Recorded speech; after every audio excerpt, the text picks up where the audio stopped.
This is Bruce Buffer, and this is the moment you've all been waiting for.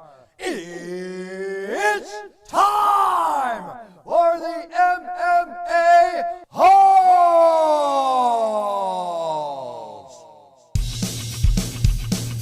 Mixed martial a-holes. MMA-Holes, MMA-Holes, MMA-Holes, MMA-Holes,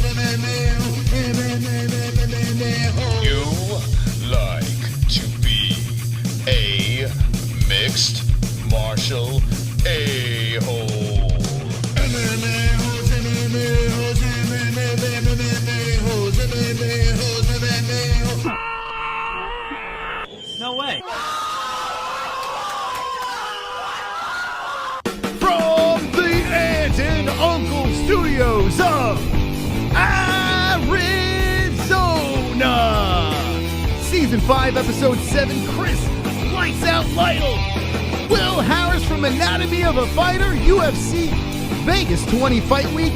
Let's go with the MMA-Holes. Yeah, baby. Hello, friends. Hello, family. Hopefully everyone is wonderful tonight. JVH, how are you tonight? Wonderful, Moss. How are you? I am wonderful. Of course.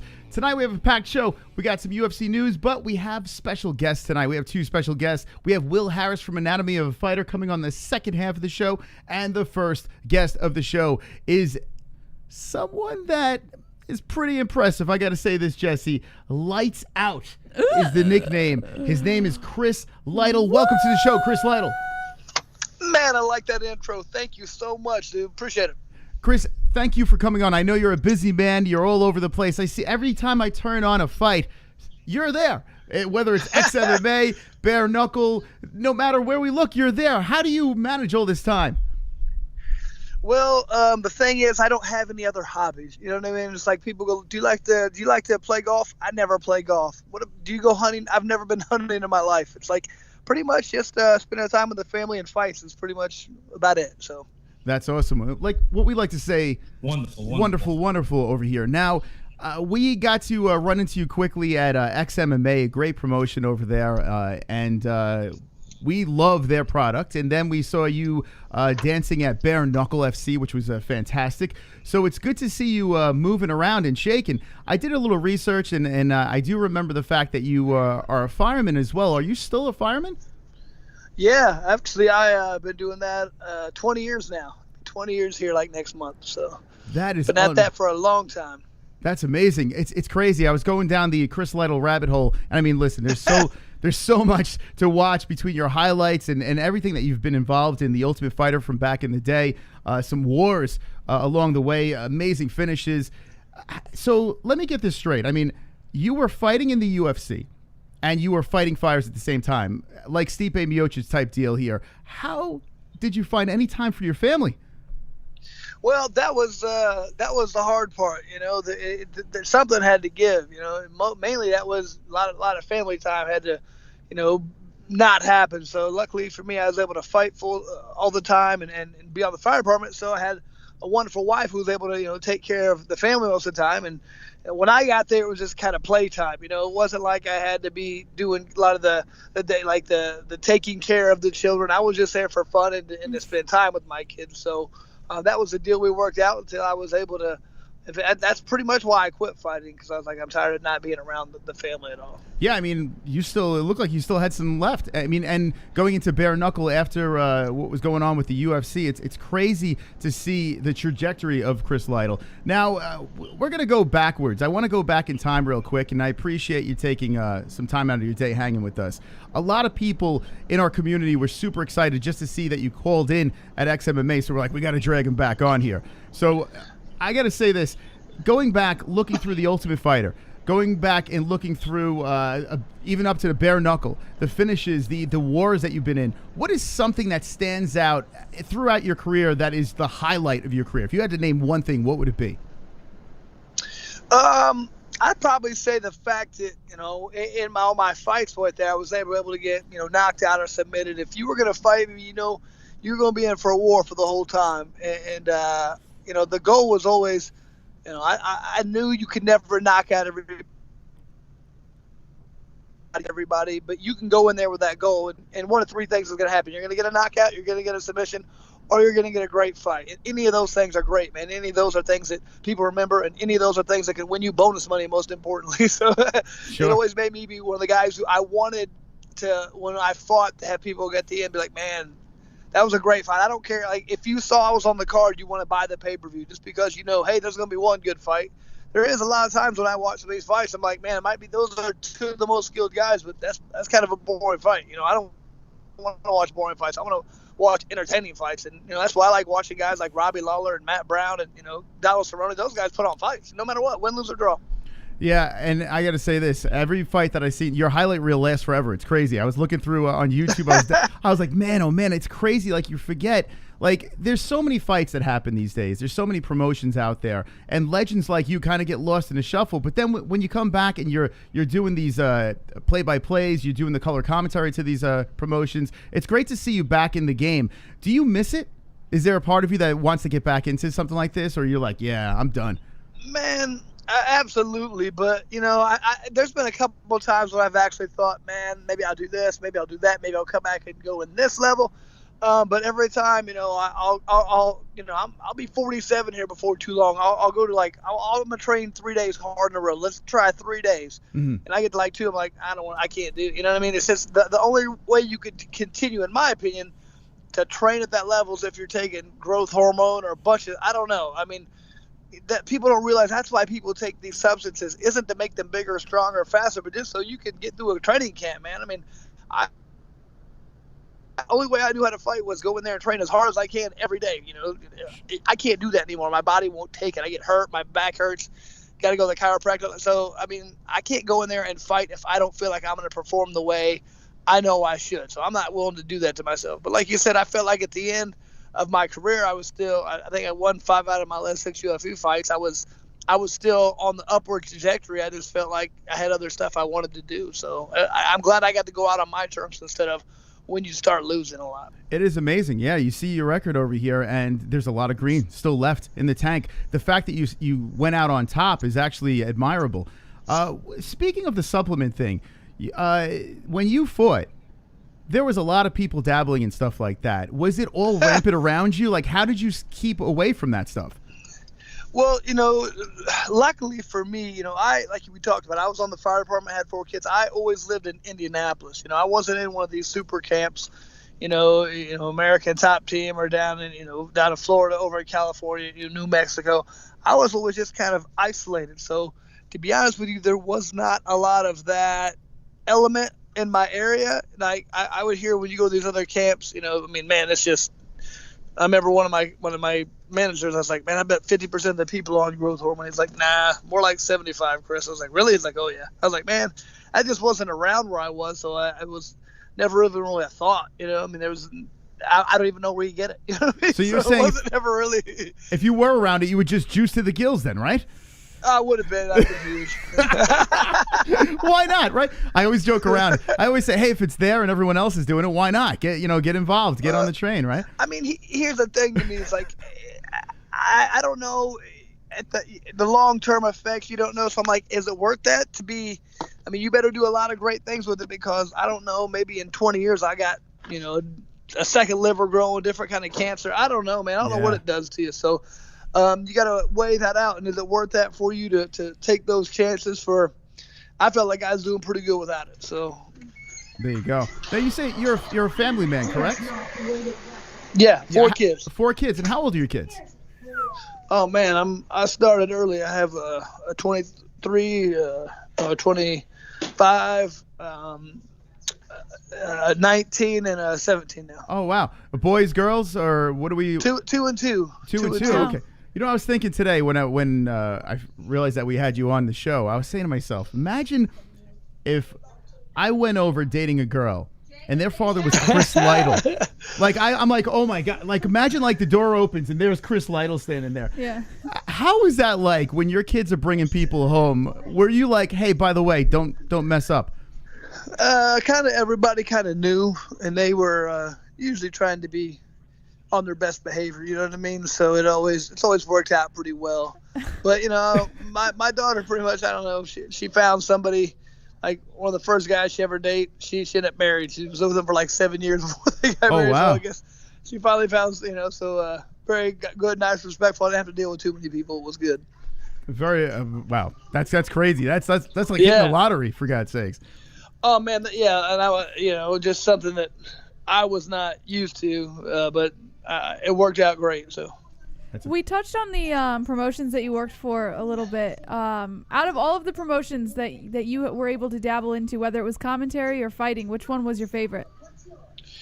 Well, I mean, obviously, fighting UFC takes the cake. I mean, that there was just a different level of everything when you're with them. As far as commentary, I'm liking all the different organizations I'm with. I really work a lot with something called the B2 Fighting Series. I'm doing stuff with them. I mean, we got fights Friday and Saturday night this weekend in Bowling Green, Kentucky. But I mean, I really, one of my favorite sports is turning right now, bare knuckle. I can't get enough of that. I really like BKFC. They treat me really well. And man, it's just, I can't get enough of it. You watch those fights. I think they have something in there that, a lot of MMA doesn't right now. Like, you get MMA and they're getting us to have such great athletes and such great fighters, and there's so much money and things on the line. Like, the goal is to win the fight. Mm-hmm. You don't get much of that in bare knuckle. The goal's not to win. It's still a fist fight. I want to go out there and knock this guy's head off. You know what I mean? And that's what I want to see. And it's very entertaining when two guys just want to go in there and hurt each other. You don't get that as much in MMA anymore, or boxing for that matter. So I love watching the bare knuckle. I think that's so exciting. So in social media, you had a little bit with Jake Paul. Do you want to fight him, or do you want to see him fight in bare knuckle? What's going on here? Oh man, I just maybe it's just something in me that he's over here trying to call these big fights and do all this stuff, and he knocked out a basketball player, and he's acting like he's the greatest thing. Like, dude. Yeah, I'd like to fight him in bare knuckle, man. That would be amazing. You think you would do some real fighting, bud? Bring it on to bare knuckle. That's about as real as it gets, and I'll fight your ass. You know what I mean? You think you're? I don't know. It's just me being immature, I guess. But it's kind of bothersome when you get this, internet guy who's, I don't know. It just kind of infuriates me when they're getting all the hype and the love, and I'm just like, man, they don't. You just want to kind of bring them back to earth and be like, no, you need to go back to the drawing board and quit acting like you're, the next greatest thing because you've beat one basketball player. That doesn't do it for me. What do you think of a guy like Ben Askren's chances? I mean, of course, he picks a wrestler to go after. Do you think Ben's got a shot? I do think Ben's got a shot. I mean, Ben's never been known at all as a stand-up guy. We all know this. He's a great wrestler, but he's not a great stand-up guy. But, I think he's done enough MMA, enough fighting. I'm just not sold on the Paul brothers as being great boxers. I mean, I don't care what you do, train in the gym. If it goes past 2 or 3 rounds, I don't think they're going to, we've seen them be good hammers. I don't know about our nails. I haven't seen them be, the good nail. They're good hammers. They're good at being offensive. But what do you do when somebody starts hitting back? We haven't seen it. And until you see that and show me your heart, I'm not going to pick you to win. Ben's a tough guy, you know what I mean? So I feel like he'll probably pull it out. That's my guess. There you go. We're live with Chris Lytle right now, legend, UFC. Now he's with bare knuckle. He's all over the place, Chris Lytle. I want to dabble into this Ultimate Fighter thing when you were there, and Dana White back in the day. Skinny Dana. Not this big, thick, muscular, roided out Dana, like skinny Dana. What was Dana like back in the day, the tough days? Yeah, you know what, man? I mean, I always appreciated Dana. I was there before Dana. First time I fought was in, SEG days, and there was no Dana. It was a train wreck. I was like, I'm going to go back to Japan and fight. It was better over in Japan than it was in UFC. So knowing what happened when they got involved and they changed stuff up, I mean, so much better. So I respected him for that. And then here's the thing. I knew what I was getting with Dana. Dana said, this is what I really expect. This is what I want. This is what I expect. And me being a guy who wasn't just a fighter, I felt like, man, this is your boss in a way. So this is what he wants you to do. You do it. You show up on time. You act like this, and you get a lot of other fighters who are, kind of, I don't want to say a little full of themselves, like, man, I'm the big. I can do what I want. I do this. Like, no, I mean, you're not doing really what you're supposed to do. You can't do that at the fire department. I mean, you just can't do this other places. You have to, this guy's a guy, basically giving you your paycheck. You probably should listen to him a little bit. But if you did what he asked, he was going to treat you great. And if you didn't, he's probably going to call you out on public TV, and make you look like an asshole. So, but just knowing if you're going to do what you're supposed to do, what your role is, he's going to treat you well. And I appreciate that. I didn't think he was going to go behind your back and do anything. You didn't. You know what I mean? He was going to treat you the way you should be treated. Now, you competed against guys like Matt Serra in the Ultimate Fighter, and I was looking at the scorecard over there where one judge said that you won and then 2 were in favor of Matt Serra. We are judging. What do you think about judging these days and then back in the day? Do you see a difference? Do you see more of a problem or less than a problem within MMA? Well, I mean, judging is very difficult, especially when you don't know exactly. I mean, there's a lot of different variables. For example, some people are given who's doing the most damage is winning. Some people say who's doing the most position is winning. So it's hard to even decide. If I go back and watch a fight, I know what I think is most important to me. It's who's doing the most damage. Position's great if there's no other, if damage is equal. But I mean, if not, the damage is winning. So I think judges are getting better about learning that. They're getting better on 10-8 rounds. But they're still judging when you have people who weren't real fighters is always going to be a struggle, in my opinion. So I think it's gotten better, but I think you're never going to really have it great until we can get a lot of ex-fighters out there judging. That's what I'd like to see happen. That's the beauty of bare knuckle. You don't have to worry about judges. You could just watch people just get flatlined. Very, very little judging sometimes. A little bit. Man, I'll tell you, the last card we had, there was a couple really good fights, and there was some I said it multiple times. I'm glad I'm not a judge on this one. There were some tough ones to call there. Yeah. Were you in the building for Felony's fight against what's the British guy's name? I forget. Oh, is it Bedford? They're the porn star. Tyler. Tyler Goodjohn. Tyler Goodjohn. So what did you think about that fight? I mean, we're friends with Felony, so we're like, come on, Felony got robbed. But what could you say about that Goodjohn Felony fight? I thought it was a very close fight. I mean, I could have seen it win either way. I really could have. I felt like one thing they called a knockdown on Feldy, and he got knocked down. I mean, it wasn't a devastating shot. It just hit him when he was kind of in transition and knocked him back, and it was a knockdown. So that's probably a 10-8 round there. But I think what really helped Felony was the times he did hit Tyler Goodjohn, he kind of cut him open a little bit, so it kind of looked worse than it was. But I mean, both those guys did so good on head movement, and I didn't think there was a ton of clean punches landed. I could have saw that fight going either way. I definitely wouldn't say the person would have got robbed. I mean, that's a tough fight to judge, to be honest with you, I thought. Nah, Felony got robbed. No, I mean, Felony's a good dude. He's a funny guy. Like I said, if you watch the fight a couple of times, I mean, I just didn't see enough really punches being landed to really say anybody got robbed. I wouldn't think, but I mean, yeah, it was close. They both look phenomenal with head movement and hard to hit, and it was kind of an awkward fight. They were so good. In your career, was there anything that stands out that was like what was the scariest moment in your career? Were you ever like a deer in headlights? Did you catch yourself like under the big lights, like you felt the moment was too big for you? Have you ever felt that, or? Maybe I think probably back in 1999, which shows you my age, how long I've been fighting. I remember the first time I went over to Japan, and I had there was no weight classes in these in these matches back then. Yeah. And I had to lie to him. I told him I weighed like 195 pounds, and I weighed like 170.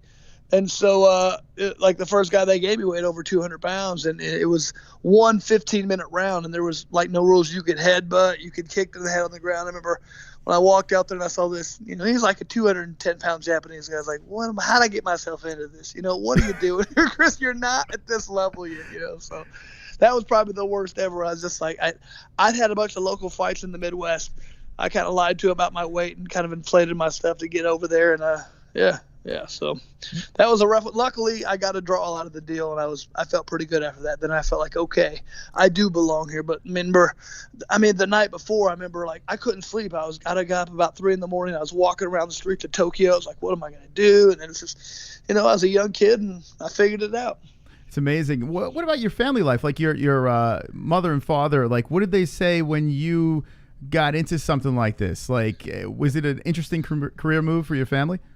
My mom hated it the whole time. My fault. Whenever, every time she'd take me to the airport or something. I'd get out. She'd be like, "Okay, Chris, just tap out. It's not worth it." Like, what? Just tap out. You have a job. You got kids. I'm like, Mom, I can't just tap out. I'll get suspended or something. You got to at least fight. She never really got it. So I was like, I'm not tapping out. I'll be all right. But it was just, she hated it the whole time. She wouldn't even. Not only would she not come to my fight, she wouldn't even watch my fight afterwards. Even if she knew I won, she wouldn't watch my fights. You know, Yeah, she just was afraid. You know. Yeah, I'm sure for a mom it's probably brutal to watch your kid get in there. Did any of your kids get into MMA?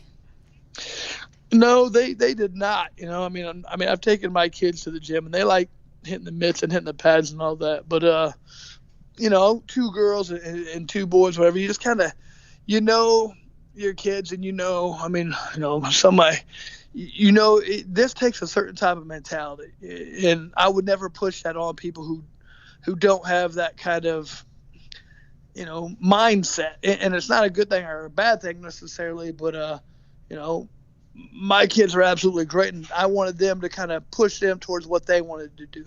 For example, my oldest son, he was a basketball player, and he was very good at basketball. But I remember one time I was watching when Michael Jordan's sons were playing in high school, and people were talking about how they suck, they're terrible. I'm like, no, they're just, that guy had like 10 points, the other one had 8. They're just not Michael Jordan. Quit comparing them to him. And I'm not trying to compare myself to Michael Jordan or anything, but I didn't want that kind of unfair pressure on my kid that he should fight like me when, he that's not what he does. He's a basketball player. You know what I mean? Yeah, it's got to be tough for a kid growing up and their father is under the big lights and, a legend. Really, I mean, it's got to be tough for a kid to grow up like that. So for them to find their own path, it's got to be rewarding to see. It's pretty impressive, man. Like this whole run with you're a fireman, you're a fighter, fought all around the world, you're a family man. Now, you got into this sport as a family man. You said you had kids young. So you never really dabbled into the rock star life? Did you ever like slinging hookers and cocaine and like did we have that part of Chris Lytle at all? Man, like I said, I've always, for the last 20 years I've been on the fire department. I've always been doing, family stuff. It's just never really, I've never really even been around that type of stuff. I'll catch little glimpses of it at certain times. Like, man, I don't know how to deal with this kind of a lifestyle. You know what I mean? But it's amazing. I mean, luckily for me, it was all about, I'd go to work at the fire department, spend time with my kids, and I'd train. That was it. There was no other parts of my life really. And, some of my friends were like, man, you never come hang out anymore. You don't do anything. Like, I just don't. There's only 24 hours in a day. What are you going to do? You just can't. You can't make more time up. I mean, if I could, make a 30-hour day, I'd love it. I'd have so much more time to do shit, but it's not the case, What would your advice be to a lot of these fighters, like say like guys like Mike Perry, guys that fall into these traps, these black holes, and they just can't pull themselves out of it? How would you tell them to pull it together? I mean, to me, it's just about one thing: desire. Keep your eyes on the prize. What do you want more than anything? That's what you got to focus on. No matter what you're doing, think, is this helping me get to what I want? That's the thing about me. It's like I this stuff. Whatever I really want, it engulfs my brain, and I think about it all the time. I mean, that's just what I think about. I still do that right now. I'm trying to think. I got different, business opportunities or things I'm really trying to do. I focus on that all the time. It's the first thing on my mind when I wake up in the morning, and the last thing before I go to bed. That's what. And if it's not really working towards that, maybe I shouldn't do it. Maybe I need to work more towards that. So you just got to focus and really think about what you want. I mean, I always say it like this: if you really want something, you get it.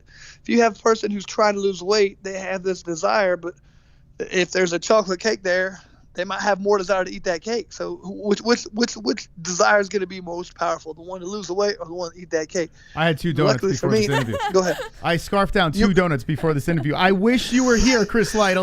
You would slap the donut. I would have yelled at you, man. See, I do a thing now, and I haven't had a fight in a while, but like every January 1st, I like no sweets, no desserts, nothing until my daughter's birthday, April 5th. So I just try to make it. People are like, why? You don't need to do that to lose weight. I'm like, I just got to keep testing myself. I'm never going to stop doing it. That's what I keep, so about 3 months, I don't do anything like that. Tell me about this anti-bullying thing that's going on. I noticed that it's on your social media, and it seems like you're very strong on anti-bullying. What's your stance on this? Here's the thing. I told you I have 4 kids. My youngest son, Jake, has autism. So he's very lucky. Where we live, people know us. They treat him well, but it just made me kind of hypersensitive and hyper-aware when I see people who act different, and when people act different, usually it's caused by either their DNA or their upbringing, and they have little control over that. So that really hurts me when I see people being mistreated. I mean, suicide rates are high. Can you imagine if your kid killed himself because how people are treating them? It just kills me inside to think about that. What would you do as a parent? You'd never be the same. So, I try and get out there and talk to kids about, you're never going to tell everybody to be nice. I talk about that, but my main thing is really trying to stand up for other kids who are having trouble. Mm-hmm. Like I said, I know my son, if he's having trouble, I hope somebody's there to stand up for him. That's great. Man, I tell you what, you should be, are you God? I feel like I should be worshiping you. You are like one of the nicest guys. Seriously, I can't, I'm like besides myself because I remember you being this badass in the cage and a complete sweetheart. Do you have a podcast? Is there any sort of form of like podcast? Chris Lytle platform. Man, I've done some different podcasts back in the day. I got something right now I've been doing with a couple other guys called Lights Out podcast. And just we're doing a lot where we're interviewing. I haven't really tried to bring it out too much yet, but we're getting a lot of our stuff down. We're doing a lot of interviews with different fighters. I know we had like Boss Root, and we had like Paul Varlin right before he died. I think we were his last interview, and we're just trying to get as many like a lot of the old school fighters, 50 Fight Club members, and Jeremy Horn was on there. We're just trying to get a lot of those guys and stuff that people like the new people won't even really know, but I want to hear these guys' stories. I mean, Jeremy Horns was amazing. I mean, this guy's had 180 fights. He's fought all over the place. So just hearing about stuff like that, and back being with Pat Miletich and those guys in the day, who was the best place in the world for a long time. I mean, they had a little place in Iowa, and they had like three of the 5 UFC champs out of the gym in Iowa. Wow. Just nuts. So I mean, we're still kind of compiling a lot of different interviews like that. But, man, I love talking, fight stuff. This is awesome. Yeah, I would love to hear some of your podcasts and stuff like that. Chris Lights Out Lytle on social media. Please go give him a follow. Got one more question for you. Was there anything in your career, is there one moment that you regret that you would do over? Is there anything that you could think about that you would do over? Yeah, I mean, like I said, when I fought in the finale for the Ultimate Fighter, me and Matt Ciryl, I don't think anybody can ever understand how much pressure was on both of us to win that. The winner got a title fight, a couple $100,000. The loser got very, very little. So, both of us really needed that fight, and both of us, to be honest, we went out there to not lose. I mean, we were both, not a lot happened in that fight, and it was a both time like I'm winning. Both thought that, like you said. One judge gave me all 3 rounds, and the other judge gave him all 3 rounds. Like, how do you ever see that? Like, they had no idea what to think either. It was just so. But that fight made me. After that, I said, you know what? I'm never gonna try and win a decision again, no matter what. I'm gonna try and knock everybody out or submit them, and if I don't, whatever, it'll be a great fight. And that was how, my last probably 15 fights or so were like that. So I guess I'd say I regret that fight. I regret ever going out there and thinking I'm going to try and just win this decision. And because I don't want to see that. I don't think anybody else wants to see that type of stuff. People going out there and going after the fight. But I'm proud to say after that I never did it again. And like I said, I won 10 bonuses after I changed my way. And, it's amazing. So I guess I could say I regret that one, but in a way I don't, because it made me change the way I did stuff. I had adversity and I overcame it, and I'm good now. I just want to say thank you. And the reason why I'm going to say thank you is you submitted Dan Hardy. I can't stand Dan Hardy. So I'm just going to go out there and say thank you so much for your service. Hey, man, that was another one. That was one of my favorite moments, just because, like I said, I decided I was going to retire, and didn't really tell anybody until the end. I walked up and I handed Dana them my resignation, pretty much, my letter, and thanked them for what they've done for me. And you never know going into your last fight. When you announce it like that, you can't back out. So I was like, man, I want to win this more than anything. It's my last fight. And people were telling me not to stand up with him, and I did, and then he shot in on me, and I got to the fight of the night and the submission of the night. It was a great night. Man, oh man, what a career! And I'm looking forward to seeing what's coming up next. So you're saying there's 2 events that's coming up that you're doing the play-by-play to? I'm commentating these fights Friday night and Saturday night, and back to back, both in the same city, because due to COVID restrictions, there's not a lot of fans. So they said, screw it, we can sell out 2 nights in a row, and they did it. So I was like, well, I'll come do some commentary for it. So it'll be fun. And then looking forward to, I think, March 19th, back doing some bare knuckle in Biloxi, Mississippi. So, and I can't wait for the next XMMA to come out. I'm not exactly sure when that is, but I think it's end of April, beginning of March, or beginning of May, something like that. So you're going to be working XMMA as well? I hope so. Great. They said they were going to have me back. We're with you, buddy. I thought it was fun. Let's do it. Are you going to call in again? Of course. If you guys want, man, I'd love to. That was blast. You guys got a good thing going on. It was really neat. It was so different. I wasn't used to that. But, it's a great idea. And hopefully, it looked to me like people were loving it. So if they can keep tuning in and paying attention to what you guys are doing, you guys are making it fun. You guys are making it interactive. You guys are, bringing a whole different group of people to the sport. And that's fantastic. So if they want to hear anything like what we're thinking or anything, hey, listen to you guys, and when I'm on there, ask questions. I'll answer any question people want to ask. Well, your check's in the mail. Thank you for the compliment. We appreciate it. Listen, we're looking forward to seeing these fights. Your upcoming, the bare knuckle. We have a friend, Caleb Harris, on that bare knuckle card, so we're really looking forward to that event as well. Where can we find? Harris, legit. Yeah, he's got that crazy knockout that's all over the internet. Oh man, that was beautiful. Yeah. It's crazy. So I'm looking forward to seeing him bounce back in the next event. Where can we find these 2 events that's coming up this weekend? It is on the B2 Fighting Series. I know they have an app on the Fire Stick, and on Apple TV. B2 Fighting Series. Check it out. Okay, there you go. And someone in the chat said, 1 more bare knuckle fight. Will we ever see that with Chris Lytle? Well, they'd have to offer a lot of money so I can try and force my way through a training camp for that. But I don't know. We'll have to see. So Jake Paul, basically, right? Oh yeah, I'll do that in a heartbeat. I'll make myself train for that one. Well, Chris, thank you for taking time out of your day. Appreciate it. Yeah, let's do it. All right, we're going to start the ball rolling right now. Thank you so much for coming on. We really appreciate you taking time out of your day to join us tonight. Of course, guys. Thank you so much for having me. Okay, have a great night. It's Chris Lytle on the show. Look at that. He's a busy man. He's fighting fires. He's running around doing the color commentary to some of these big organizations. You got Bare Knuckle FC surging. This guy's career is crazy. You forget about guys like Chris Lytle, what they did, like pioneers of the sport, just choking out Dan Hardy's. Jessie? Yeah. Great stuff. Really nice guy. Super nice guy. It's refreshing to see someone out there that competed, badass in the cage and sweetheart outside of the cage. I saw someone on Twitter say in the comment section my dad used to be obsessed with Chris Lytle and then turned me into a fan. Yeah.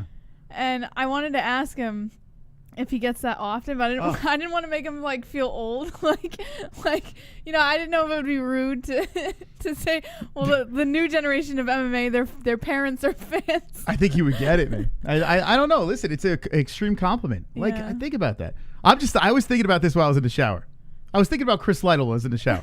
No, I was thinking about imagine I wasn't sure if he had daughters, but he has 2 daughters. Imagine coming home, sons. right? It's like, oh, let me introduce you to my father. The door swings over. It's Chris Lytle. I'd be like, what the fuck? That's your dad? Yeah. How do you break that? How do you break that? Sometimes it's the toughest dudes who are the nicest dads. Yeah. We got a couple of donations over here. Let's play them. Wonderful. Uncle Chrome. Found out Blides and Overeem train together. Both got sent to the Shadow Realm by an uppercut. I heard their training motto is, we train together, we die together. Concussion boys for life. Oh, that's true. That's actually their motto. Come on. That is it. Concussion boys for life. Yep. So mean. Wonderful. WW. Wonderful. Wonderful. Thank you, but why? Thank you guys for the donations. Very nice of you guys. I'm sorry that we caught this late, but we're going to let them roll through. Thank you so much. Will Harris will be on in about 25 minutes, so we'll drag Will Harris on, and we'll be sure if you got donations, we'll play it for Will. Wonderful, wonderful. Derek Lewis is the Deontay Wilder of MMA. Both have dozens of costs. Both make up for lack of great technique and raw power, and both can be losing a fight and only need one shot to get the W. Agreed. Okay. I agree with that. Because all right, I'm going to say, all right, hold on. he's right. They could both go in losing a Wonderful, fight wonderful. and still just get that shot. You're a real good dude, Chris Lytle. Bless you, bro. Very good guy. Yeah, seriously, really good guy. Here's what I'm going to say. I think Derek Lewis, I know this is controversial, but I think Derek Lewis is a better MMA fighter than Deontay Wilder is a boxer. Because honestly, Deontay Wilder is a boxer. He's not a good boxer.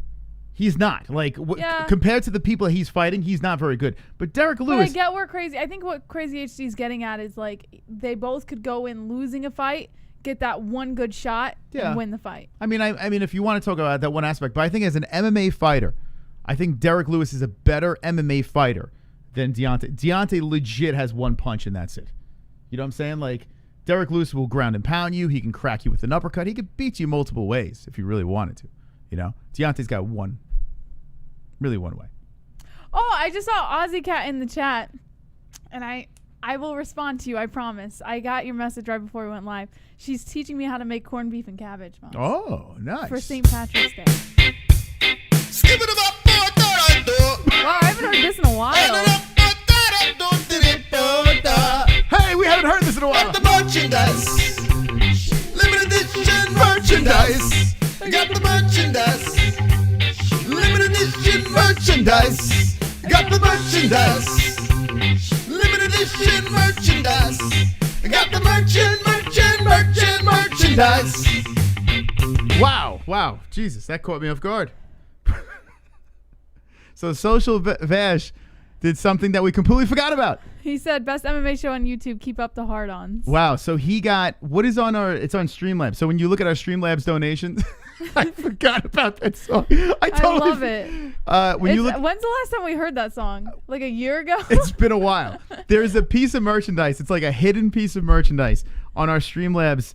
It was actually that shirt, the established shirt. It's on our Streamlabs donations. I remember people used to play it all the time. I completely forgot about that. Yeah, check it out. I'm going to show you. Let's see if I can pull it up. It's streamlabs.com/the MMA-Holes. Yeah, I'll do it like this. Yeah, it's pretty funny. I remember when it first came out. That scared the hell out of me. I was like, what the hell is that? Yeah, so you know how you drop a donation? You go to... Up here at the top right where it says merch. Yeah. Just go to merch. And there's the shirt. This is the bonus. Actually, this shirt's cheaper than the one on our store. Just a little secret over there. Social Vash, thank you very much. But yeah, if you want that dopey song to pop up, just go over there. And it has top right where it says merch. Has a little logo on the shoulder. It's like kind of like a limited edition shirt. Limited edition merchandise. I remember when you first made that song. And because you said you wanted to do like a reggae mix in your, like, because we've never done reggae before. I was like, how the hell are you going to pull that off? It was good. And sure enough, I pulled it off. He spends all day in the studio and comes out with a reggae song for merchandise. Skip it up. Yeah, if anyone wants that reggae song to play, go to Streamlabs. The Nightbot links will send you there. All right, thank you, Social Space. Damn, man, I completely forgot about it. All right, so Chris Lytle is just on. Thank God that didn't play while Chris Lytle was on. That's one of the best songs ever created, and we don't hear it often enough. Yeah, you got it. Well, Social Vash is a legend. Okay, so let's go into some news. We'll have Will Harris will be coming on very soon, and I have a lot to talk about with Will Harris. The guy's, he's been all over the place. He banged many women. This man has traveled the world, and he is literally laid with every single shape, size, color. Doesn't matter. He's been with every woman. Will Harris. Wonderful. And that's why he's coming on. We're gonna find out about his escapades. Since we bring up old shit, can you play that black guy rapping the timeless CBD? No, we can't. But we can talk about Mystic Roots. MysticRootsCBD.com. Use promo code MMA-Holes. That's MMAHOLES for 20% off your entire order. Get top quality organic CBD products, including extracts, hemp flower, cosmetics, edibles, and more. Again, go to MysticRootsCBD.com using promo code MMA-Holes. That's promo code MMAHOLES for 20% off your entire order for all of your CBD needs. They're in the chat. Hello, Mystic Roots. Wonderful, wonderful. All right, speaking of roots, I had the roots before the show, as always. Dropped the under the tongue. Absolutely wonderful, wonderful. Wonderful, wonderful. All right, what else do we have over here, Jessie? Oh, boy. Here we go. Whoa, whoa, whoa, whoa. What a weird transition over there. That was odd. Okay. Taking great care of yourself doesn't have to feel like a chore. Ballsy products are developed with unique active ingredients to keep you feeling and smelling better than ever before. Get 15% off using promo code MMA-Holes, MMAHOLES, with the link in the description to ballwash.com. Oh, we should have asked Chris Lytle if he washes his nuts. We should have. The good thing about Ballsy is if you don't need products to take care of your nuts, they even have shampoos, conditioners, boxers, sanitizers, everything you need for your men's personal hygiene and more. Go to ballwash.com, promo code MMA-Holes for 15% off of your entire purchase. You know, like, no joke. Will Harris could use it. Why? I mean, he's traveling the world. Saying he has stinky nuts? He needs to have the freshest nuts in the world. Seriously. and like Jessie said, it's not just nut products. Like, I literally used the shampoo and the body wash today. Tell them about yesterday. He worked out, and we had to go to an appointment, a tax appointment. Oh, yeah. And he didn't have time to shower. So what did you use, Moss? I used the shower in a bag. I used the hand wipe. It was a gigantic hand wipe. They sell a whole bunch of them. They throw them in a bag. You pull it out. It's like a big ass baby They're like wipe. body wipes. But it's like a body wipe, and it smells like a man. And you put it over, and I felt like I took a shower. He smelled like he took a shower. It was really bizarre, but it works. It definitely does. Yeah. Bullwash.com. We got 15% off over there. You know, like sometimes if you do It's great. the French with the deodorant and the cologne, like you can still smell the sweat underneath. Yeah. But with these wipes, like I didn't smell any sweat It's underneath. like a big them. towel, like a big ass wet towel that it works. Actually, Yeah, it was surprised. actually pretty Surprised. I was like, oh shit. I'm like, when am I gonna use And this? it lasted and all the next day. thing you know, it's like I took a shower like in like 2 seconds, and there's some really dirty people in there. I could smell it from here. There's a new product that has been released in the Lux Bidet world. Jessie, tell us about this, please. Yes, Lux Bidet. Link in the description. Get 10% off at checkout. Say goodbye to toilet paper with affordable premium bidet attachments by Lux Bidet. Lux Bidet attachments gently cleanse your skin, leaving you feeling refreshed and confident. Again, go to the link in the description below and get 10% off at checkout. Now, Lux Bidet also has a very interesting new product that they've just released. It's their new footstools, very similar to the Squatty Potty, but better. This is the Lux Comfort Soft and Ergonomic Toilet Footstool. Take a look over here, guys. Only $49.95. Again, you get 10% off at checkout. It's got a waterproof PU leather slip cover, promotes healthy bathroom posture, and encourages a natural squatting position. All you do is put it right up to your toilet, just like that, my friends. Stick your feet up so that your anus is at a 35-degree angle, and it helps promote a healthier poo. So check out Lux Bidet's new footstool. You know what's actually funny about this? It's like, it's like the Squatty Potty. The Squatty Potty sucks. I returned to Squatty Potty. This thing actually looks way better than that. So I'm going to actually get my hands on this thing and give you a thorough review. It's got an adjustable height thing. The Squatty Potty does not have an Squatty adjustable Potties, height. it's trash. Unless they sponsor us, then it's amazing. But no, I'm kidding. It's a joke. Wonderful, wonderful. This actually does look a hell of a lot better. And it's piss proof. So go check it out. So check it out. Lux Bidet. There's a link in the description. All right. Let's move into the news. Let's grab a couple of stories. We had Chris Lytle on. And thank you, Chris, again for coming on. If you missed the interview, just run it back. Let us know in the comment section what you think of Chris Lytle's interview. And Will Harris will be on in a second.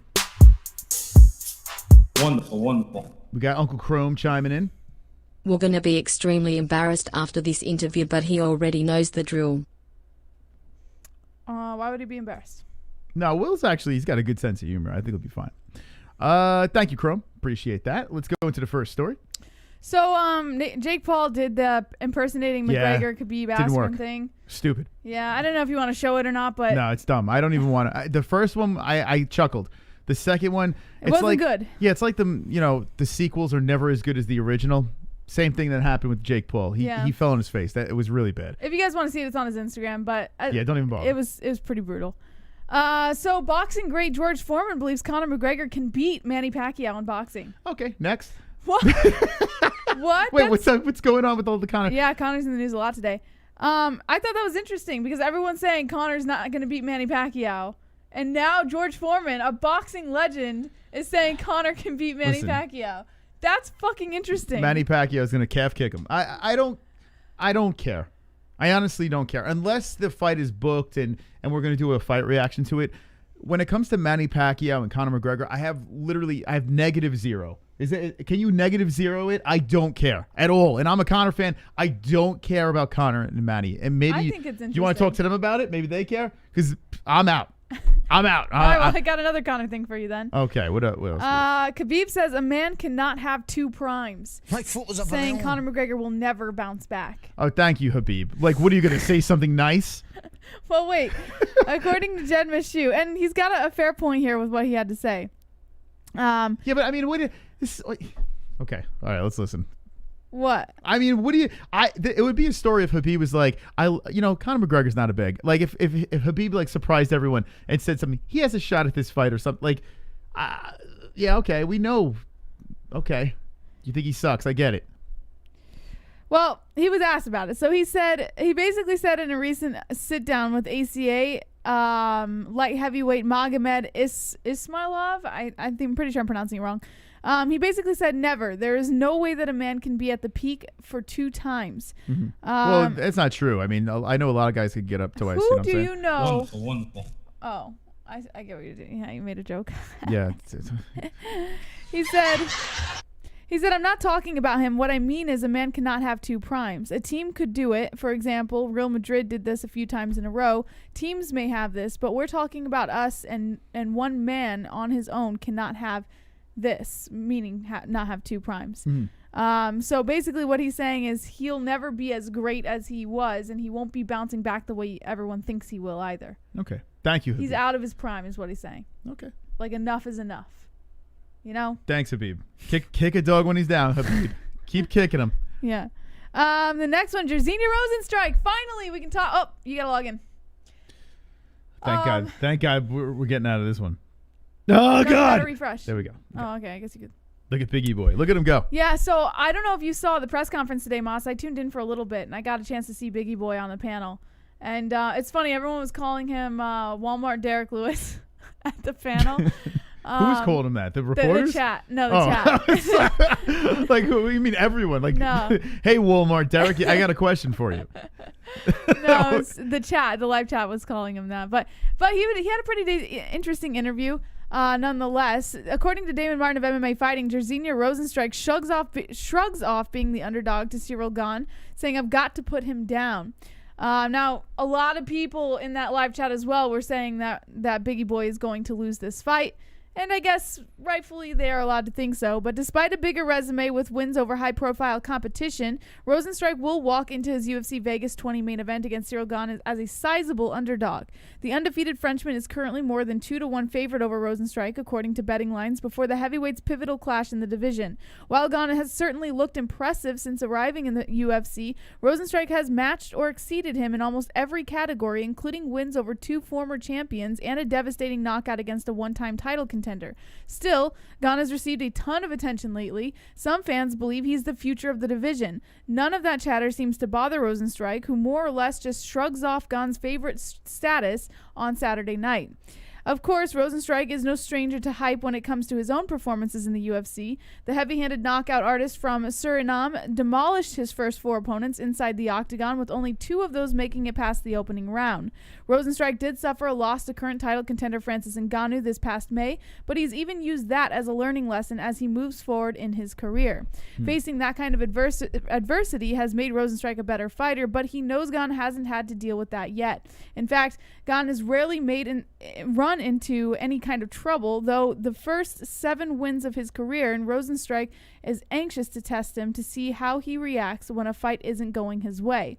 With a chance to compete in another main event, Rozenstruik always relishes the chance to make a big impact, although even with a win, he's not exactly sure what the future holds for him in the division.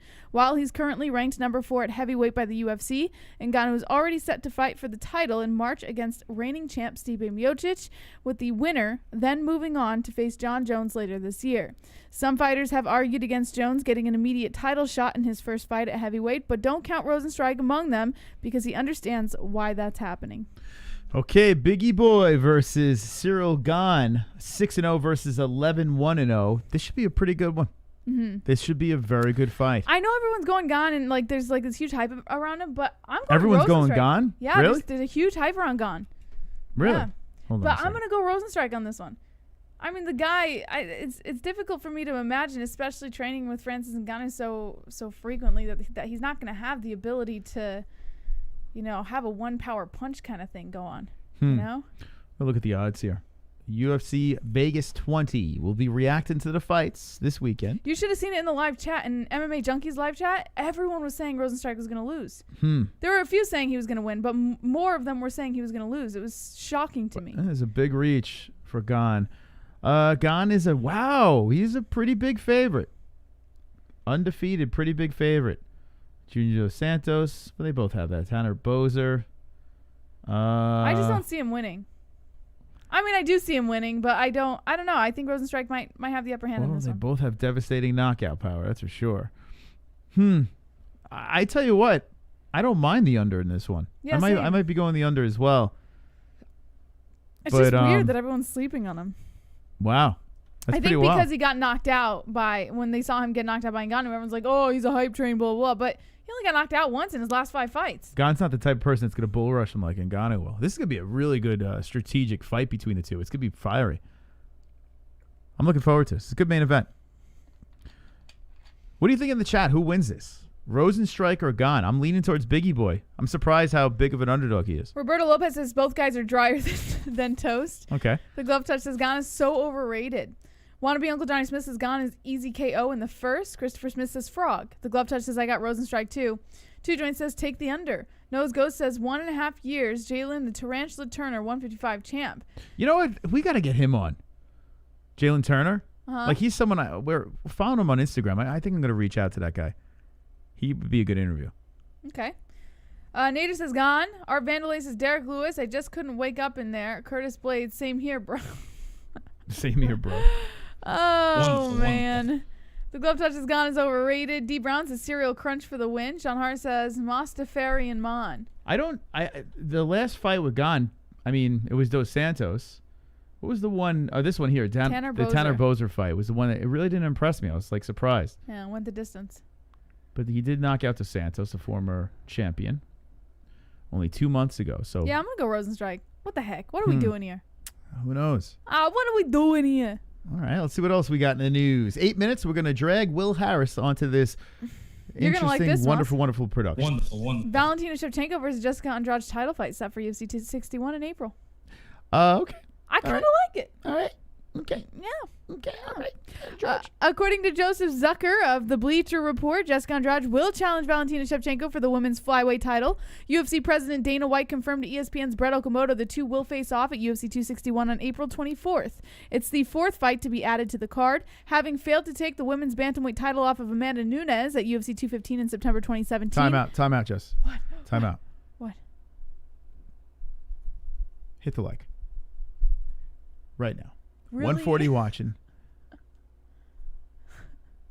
Hit the like button right now. I just want to do a Zach Morris for a second. What did he used to say? It was a timeout, or what did he used to do? And he'd just be like, and like everything would stop, and he would just start talking to the people. So let's tell the story for a second. Okay. Having failed to take Time the out. women... Hit the like button. Okay, thank you.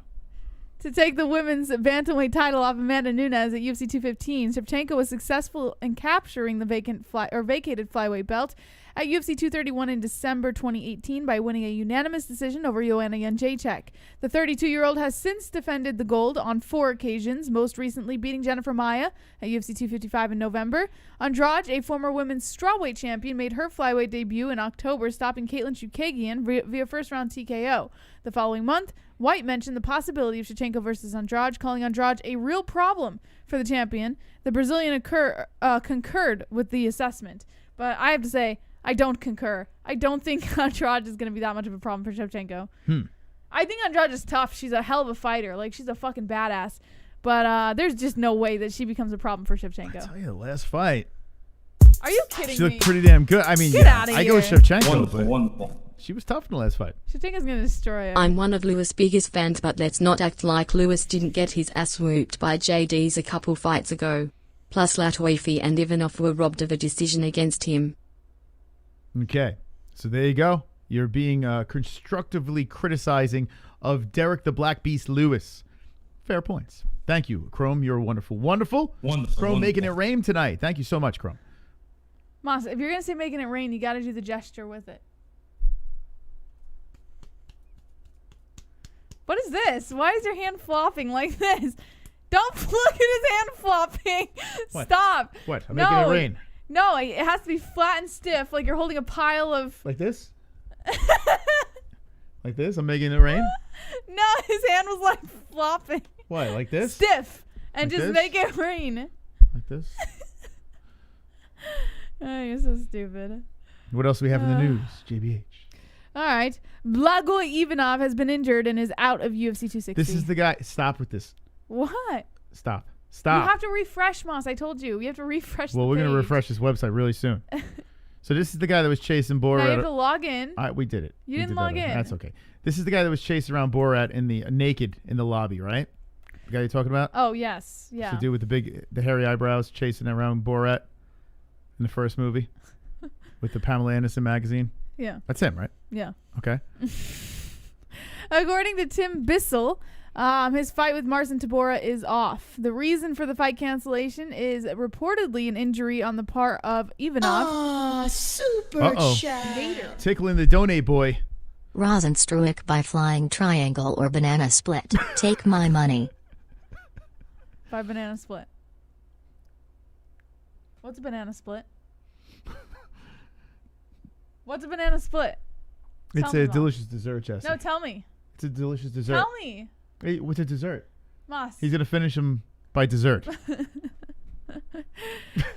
The fight with Tybura would have been the 6th octagon appearance for Ivanov, who joined the promotion after successful championship runs in WSOF and then PFL.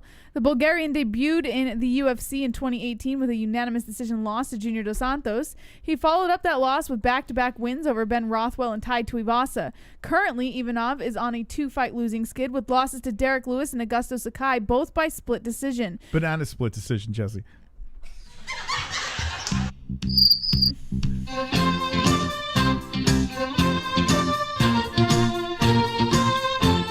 Oh, Uncle Chrome!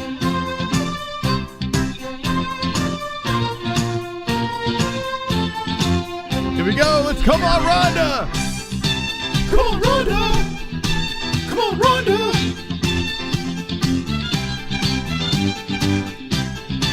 Come on, Ronda! Come on, Ronda!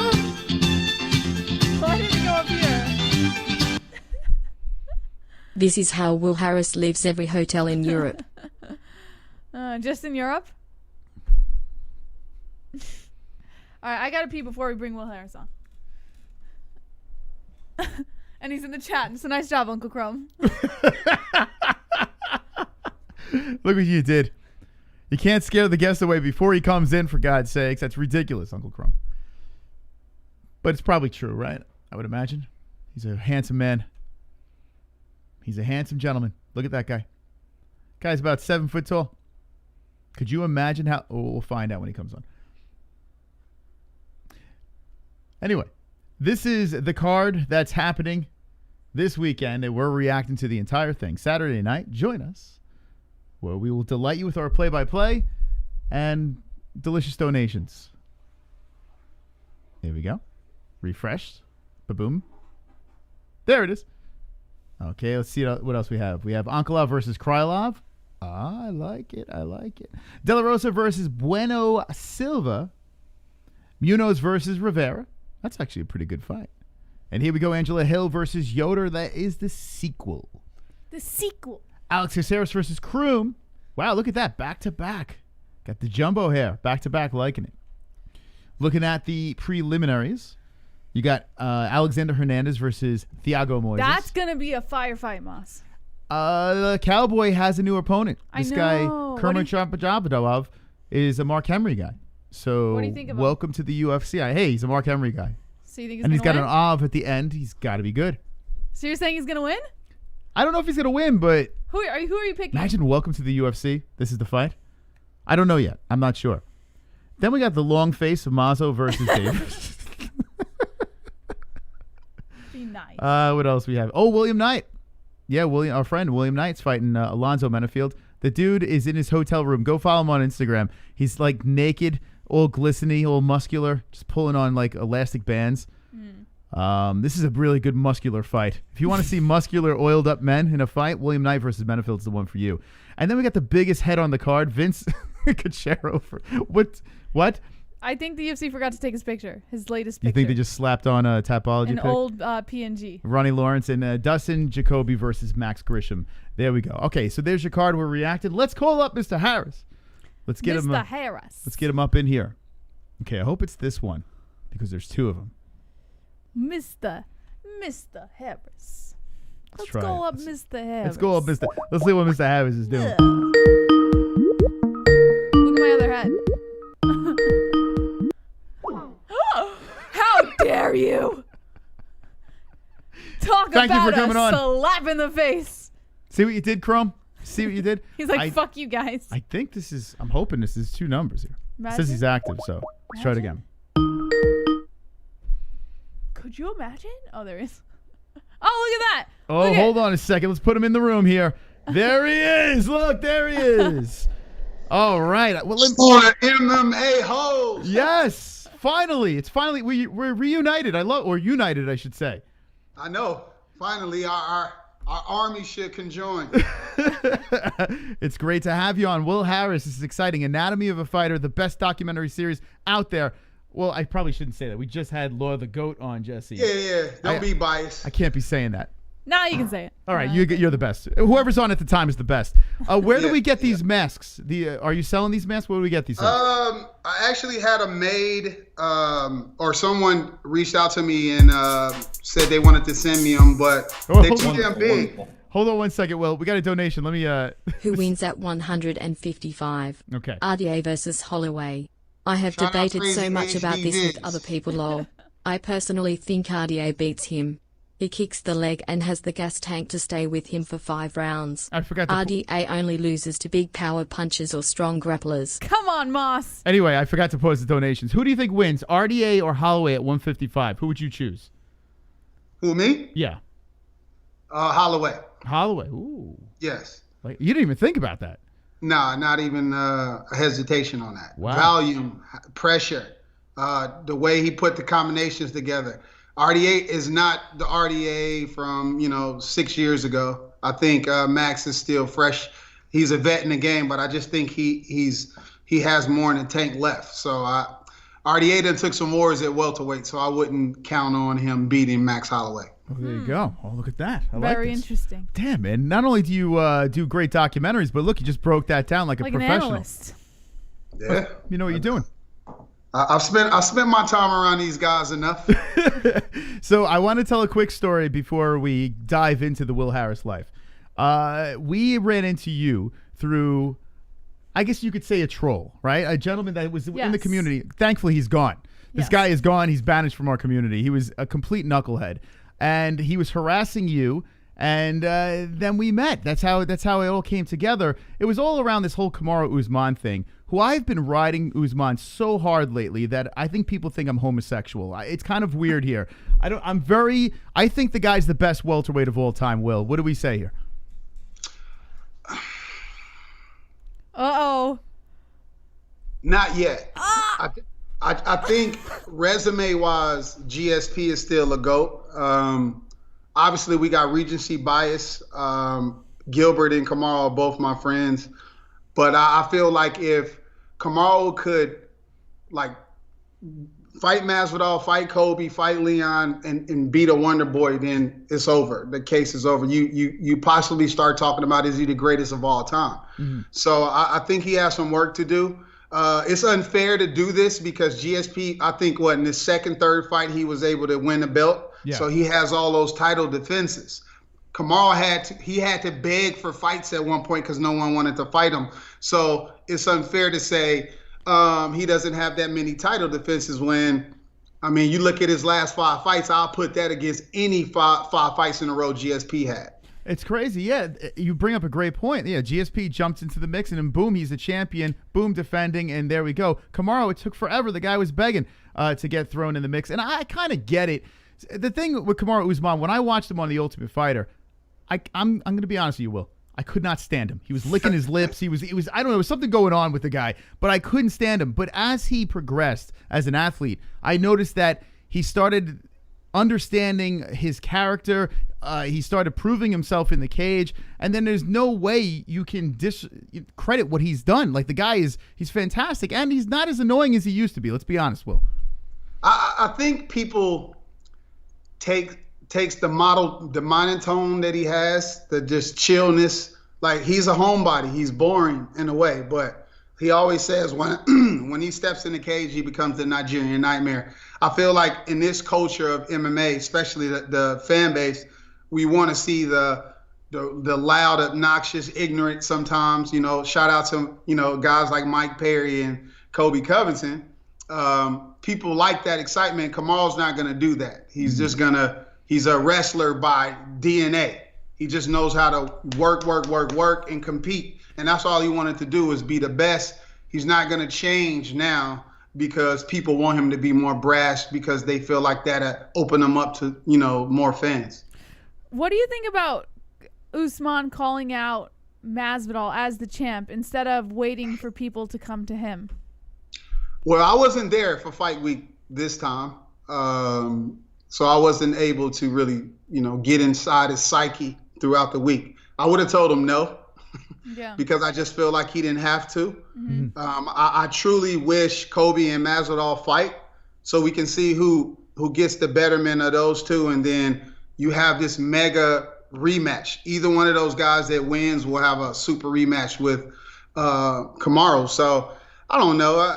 I mean, heat of the moment, I guess. He said put some respect on his name. He feels like the fan base still isn't giving him the respect. And you know how the sport is. I mean, 6 days later after a fight, no one cares at all. You move on to the next card. Yeah. So at the same time, I feel like he was just capitalizing on that short window that you have in the sport where, this is my opportunity to say what I want. And, it lasted for a few days after Saturday, like that Saturday. And we talking about it right now. Now, to those of you that don't know, this is Will Harris, Anatomy of a Fighter. Great documentary series. Go check it out on YouTube. Fantastic stuff. Aljamain Sterling stuff coming out next week. Looking forward to that. And, whoa, who is this? This is Bumble. Bumble. Wow. Have you seen her in a birthday suit, Will? No, it's I just moved to Vegas permanently. So I'm single, I'm on a prowl, and I'm not impressed. I'm not impressed with the clientele in Vegas. Aww. No kidding. Not as good, huh? I mean, listen. Nah. We know you're a player. We know that you like to indulge in the ladies. We've right? heard the stories. Yeah, Joe Rogan and all over the place. Look at you. I was young. Yeah. I got a Here's a real question for you, Will. And we're going to get into the lady question in a second. Okay, because I have a lot of questions about that. Did Khabib shit on Bus? No. Okay. I'm going to give y'all something that is, I don't know if I told this before, but the moment that happened, I would say maybe 2 minutes after all of that shit happened, I had the footage, right? I had the famous Dolly fucking footage. I was showing it to Khabib and all the guys in the back, Ally Quinta, everybody. And I just remember Khabib just saying, you can sell this footage. Like, you deserve it. Like, you just caught a moment. Like, he was so aware. He wasn't even thinking about Conor. Mm-hmm. He was, like, telling his manager, Ali, to, like, get this footage sold. Like, this is money for him, right? So Khabib wasn't worried about that. That's hysterical. So that sounds like my kind of guy. Then what about Michael Chiesa? Was he in the fetal position in the corner? What happened with Michael Chiesa? He's suing him? He was sitting directly in front of me when it happened. He just got caught off guard, man. The glass hit him, and I stayed on him the whole time. That was, you know, pretty intense. He was bloody, but it was just shock. It was real shock. I feel like I saw Conor before everybody because I was just like looking out the window. It was actually an embedded guy. Shout out to Thanasis sitting next to me. He decided to get off the bus because he wanted to walk back to the hotel. Oh, wow. I was trying to get the closing shot. Like at the Barclays, the door, it's an elevator that we bag into and then it closed. And I was like, this is just going to be the last part of the episode, right? Like it just closed, boom, it's over. And when he got off the bus, probably 40 seconds later, Conor came and I was able to capture everything. So, that's crazy. You know, I hear about that incident so much. It's kind of annoying now because it was 3 years ago, but I mean, it's history. Yeah, and you have the footage. Like that's the craziest part is you're responsible for showing everyone what happened on that thing. So I mean, no matter what happens in your career, and I'm sure you've told the story a gazillion times, you could hang your hat on the fact that you saw a lunatic fly from Ireland and chuck a hand truck into your window over there. It's nuts. It really is crazy. Think about it. Yeah, it's I think it, you know, unintentionally it changed my life, obviously. I mean, financially it didn't change my life, but I feel momentum. My name was starting to be out there, even though, you know, the UFC didn't give me the credit that I felt like I deserved. Okay. But I capitalized on it, and, you know, people know me for capturing that moment. So now... You started off, you did a lot of things before you got into this whole documentary world, right? So how did you find yourself picking up a camera and just videoing and documenting things? Well, I picked up a camera at 19. I tore my ACL going into my sophomore year at college. I played college basketball, and I had the red shirt, and I didn't have anything to do. So I was dating this girl that took me to Walmart one day. I had some Pell Grant money, and I was addicted to the Real World and Road Rules. Remember that show? Yeah. Girls Gone Wild. Well, the and I bought a camera, and I felt like, I was like, all right, you know, back then it wasn't digital cameras. It was camcorders, little mini DV tapes. And I just felt like, wait, you were inspired by, hold on a second. You were inspired by Girls Gone Wild? Like, you can actually honestly say that Girls Gone Wild is up there. Yeah. Shout out Joe Francis. See what I'm saying? So you basically did this. Like, people pick up a guitar because they want to get laid, right? You picked up the camera to get laid. Let's be honest. No, not actually. My favorite two documentaries of all time is Hoop Dreams and Pumping Iron. Okay. Oh. And I just felt, if I bought the camera, I could record my teammates since I had to sit out for the whole year. I was like, I'm going to travel with the team. I'll film everything. But we also threw parties. So I was just like, you know what? I can buy this camera, film everything at the parties, and we just watch it on the weekends after the party was over. And it became a thing to where I bought this camera. We used it so much, my teammates would come borrow it. They'd hide it in the closet, have sex with girls. It was the craziest shit ever.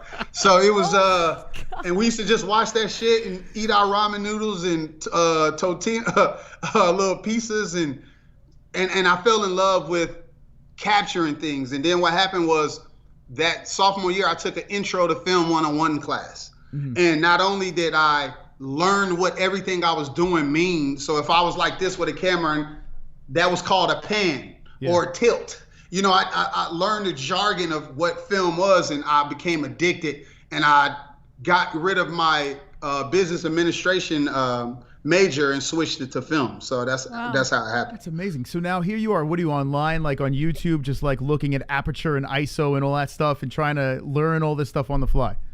Well, YouTube didn't really exist back then.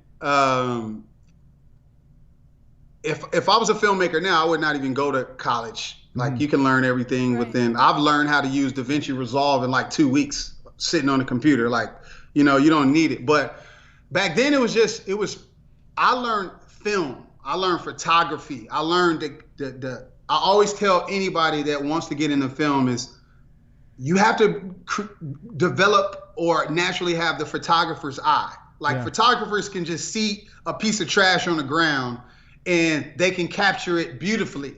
So you got to be able to do that with every frame that you shoot while these humans are moving. Because basically we're capturing moving images. You see what I'm saying? Yeah.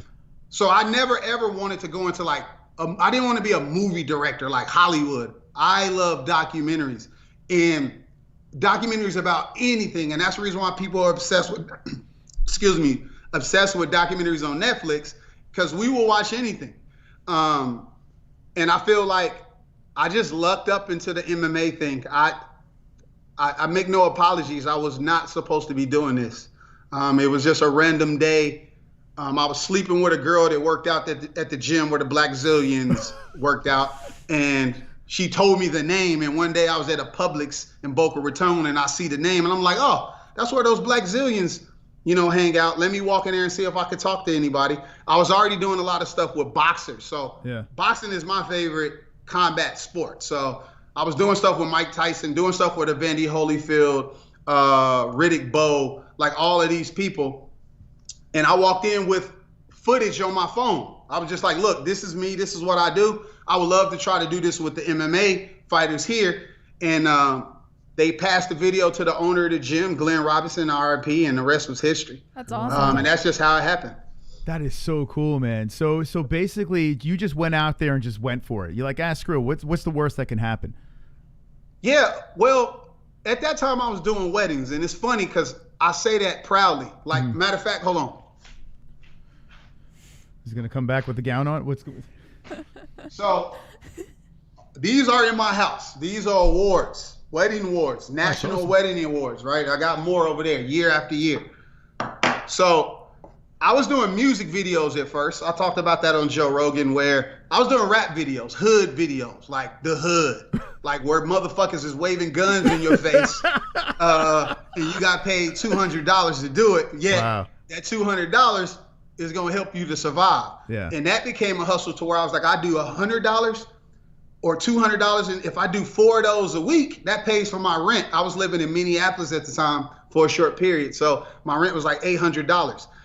And then I just built it to a point where my business mind was like, never charge less than what your rent is in anything. And that's to this day. If I pay $5,000 a month in rent like I did in Los Angeles, the minimum I'm charging is $5,000. Like, that's my business model. Like, and it never changes. If you don't pay me, then go get somebody else. But the rap scene is oversaturated. It's a lot of people that want to be a part of it, and the money is not great after a while. So I just got offered to do a wedding one time, and I got paid like $1,600 on my first wedding video in Orlando. And I was just like, this is how much they get paid to do weddings? The first few sucked. I was horrible at them because that's a different style of filmmaking. But then I developed the way I wanted to do weddings, and it just took off. And I started making, like, after like a couple years, $300,000-$400,000 a year. Wow. Doing weddings. Wow. Now, So you did this all on your own, or did you have a crew with you? No, everything.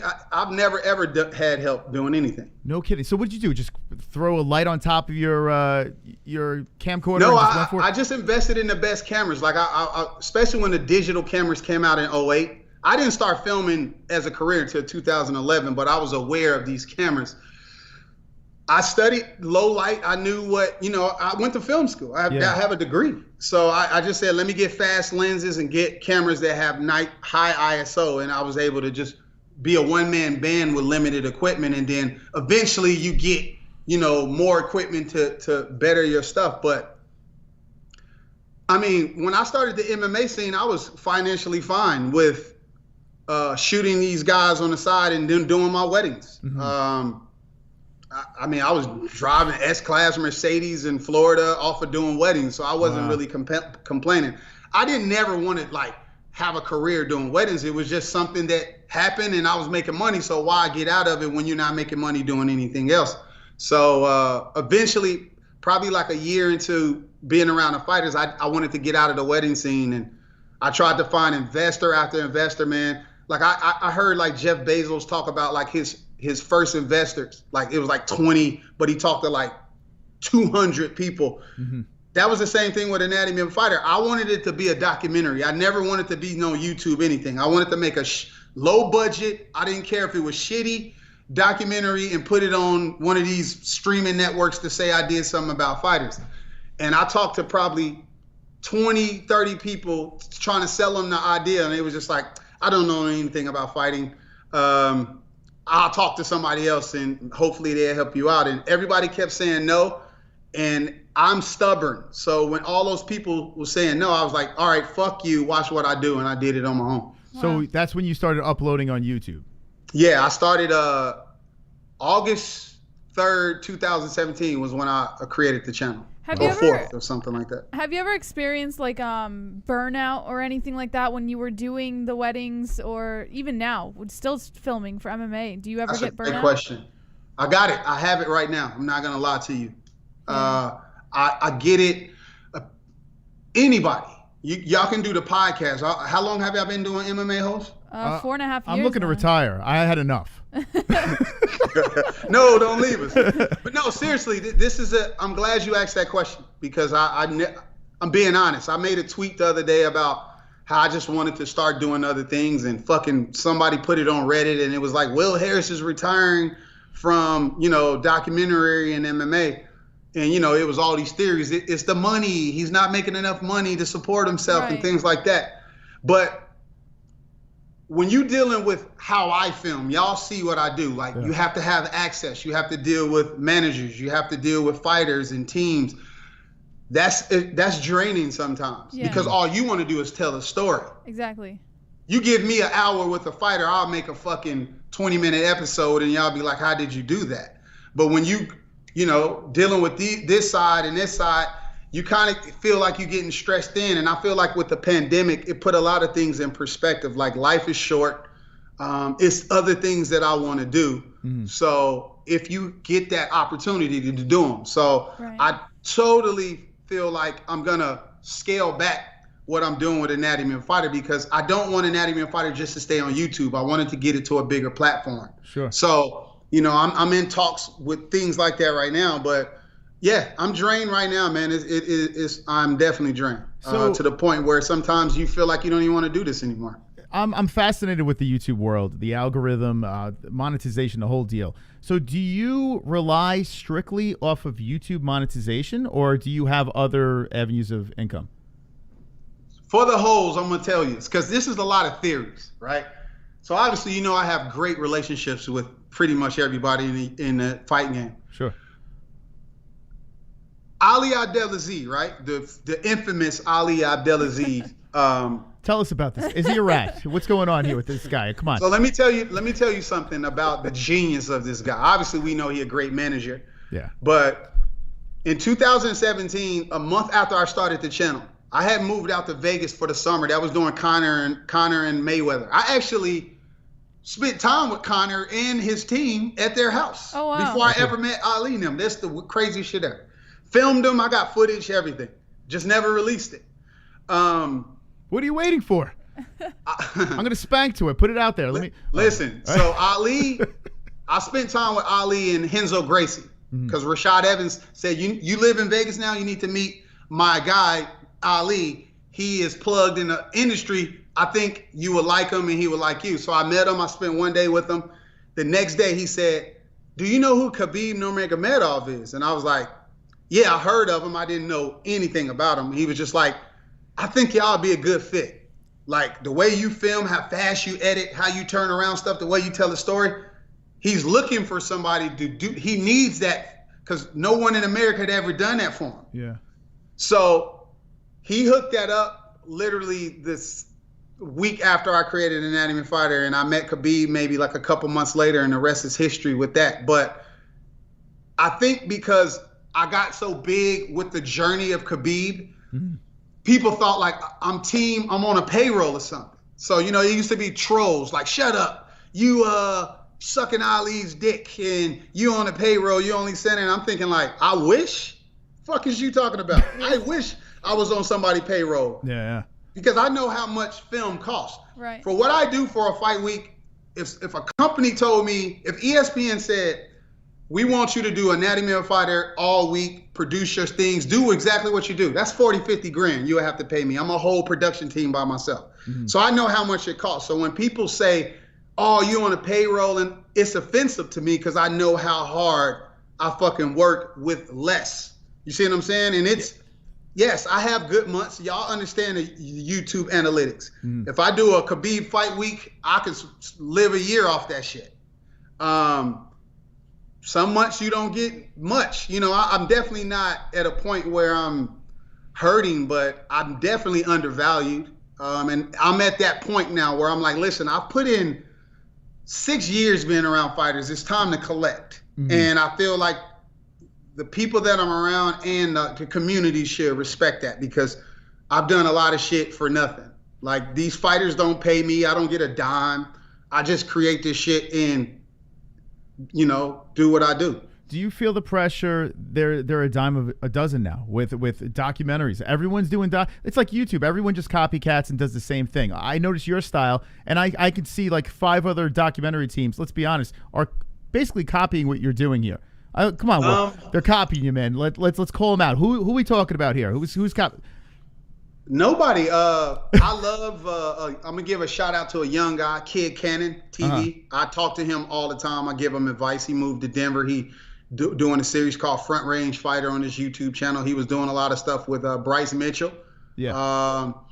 But do you feel he's very talented? But do you feel that? I've always said this. I said there needs to be 10 Anatomy of a Fighters. Okay. Not the name, but listen.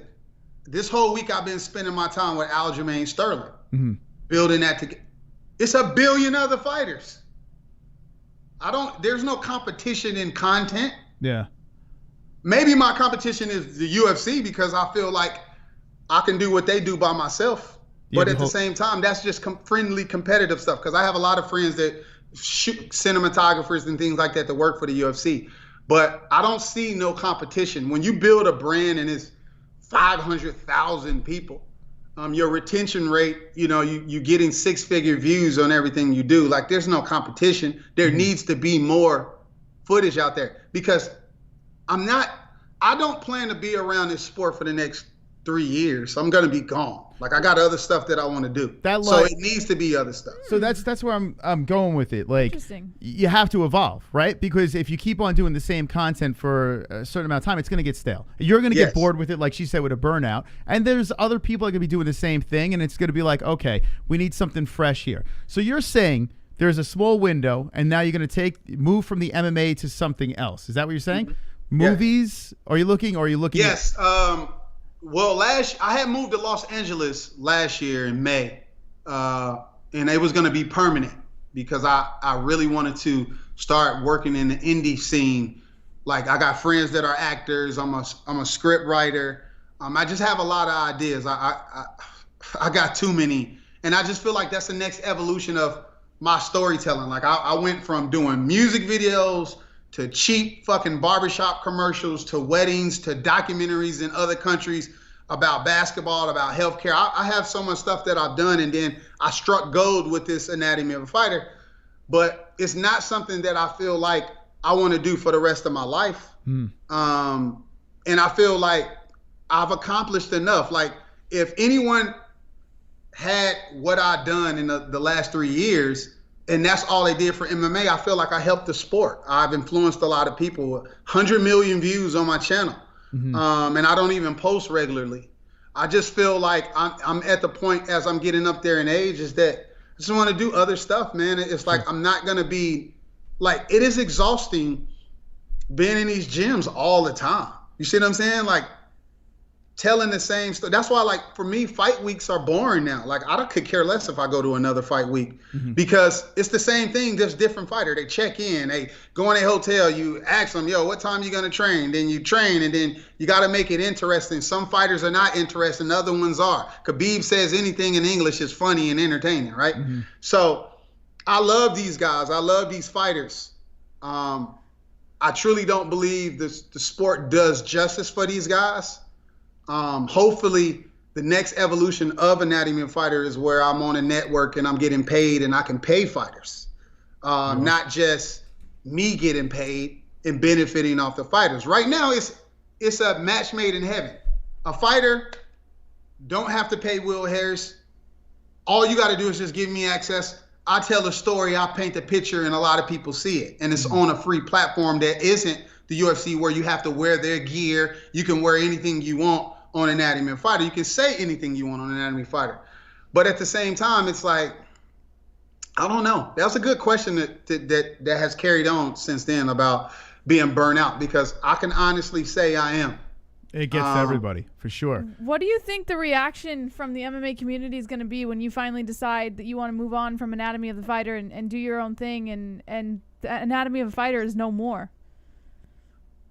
Well, the channel will always be there. I talked to somebody in the UFC today about it, that's high up.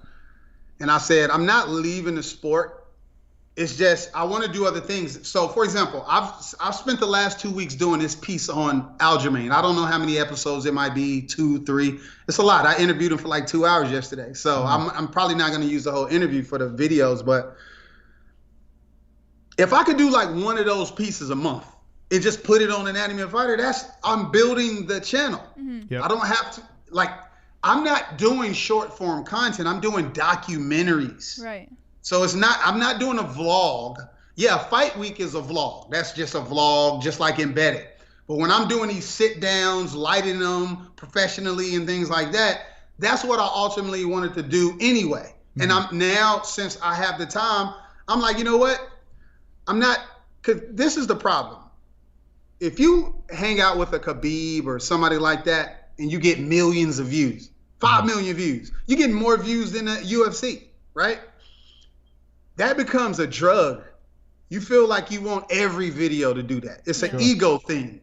And when I first started, the first year or two of it, I wasn't getting 5,000 views, 10,000 views. Sometimes a video would strike gold and they get 50,000 views. Then you meet a Muhammad Ali type guy and you're his Howard Cosell. That's basically who I was to a Khabib, and I was able to tell his story. But at the same time, I didn't get into this for views. That's the reason why, like, if I could take this from YouTube to something else, I'm not worried about a view now. I'm worried about the maximum exposure for fighters. It's called Anatomy of a Fighter. It's about the fighter. It's not about me. And I feel like once the politics get involved with the sport and I start to feel like my access may be limited here and there, I get the fuck up out. I'm out. You see what I'm saying? Like, I don't need to be around. Okay, the real question is, what is the smelliest gym that you've ever been in? Because I've been in some of these gyms, and they smell terrible. What is the #1 worst smelling gym that you've been in? Damn, that's a good one. Woo. Where you open that door and you're like, what died in here? It's been something like that. Because every time I watch these documentaries, I'm a weirdo. I think it's got to stink in there. It stink, and the girls, like, everybody stinks. It's like, you know, when I first got into sport, and you know, you see some of the female fighters, and you just like, oh, she hot. She, you know, not being a pig, but. And then, you know, some of these fighters would be like, nah, bro, she's smelly. Like, of course she's smelly. What you talking about? Y'all sweating on each other.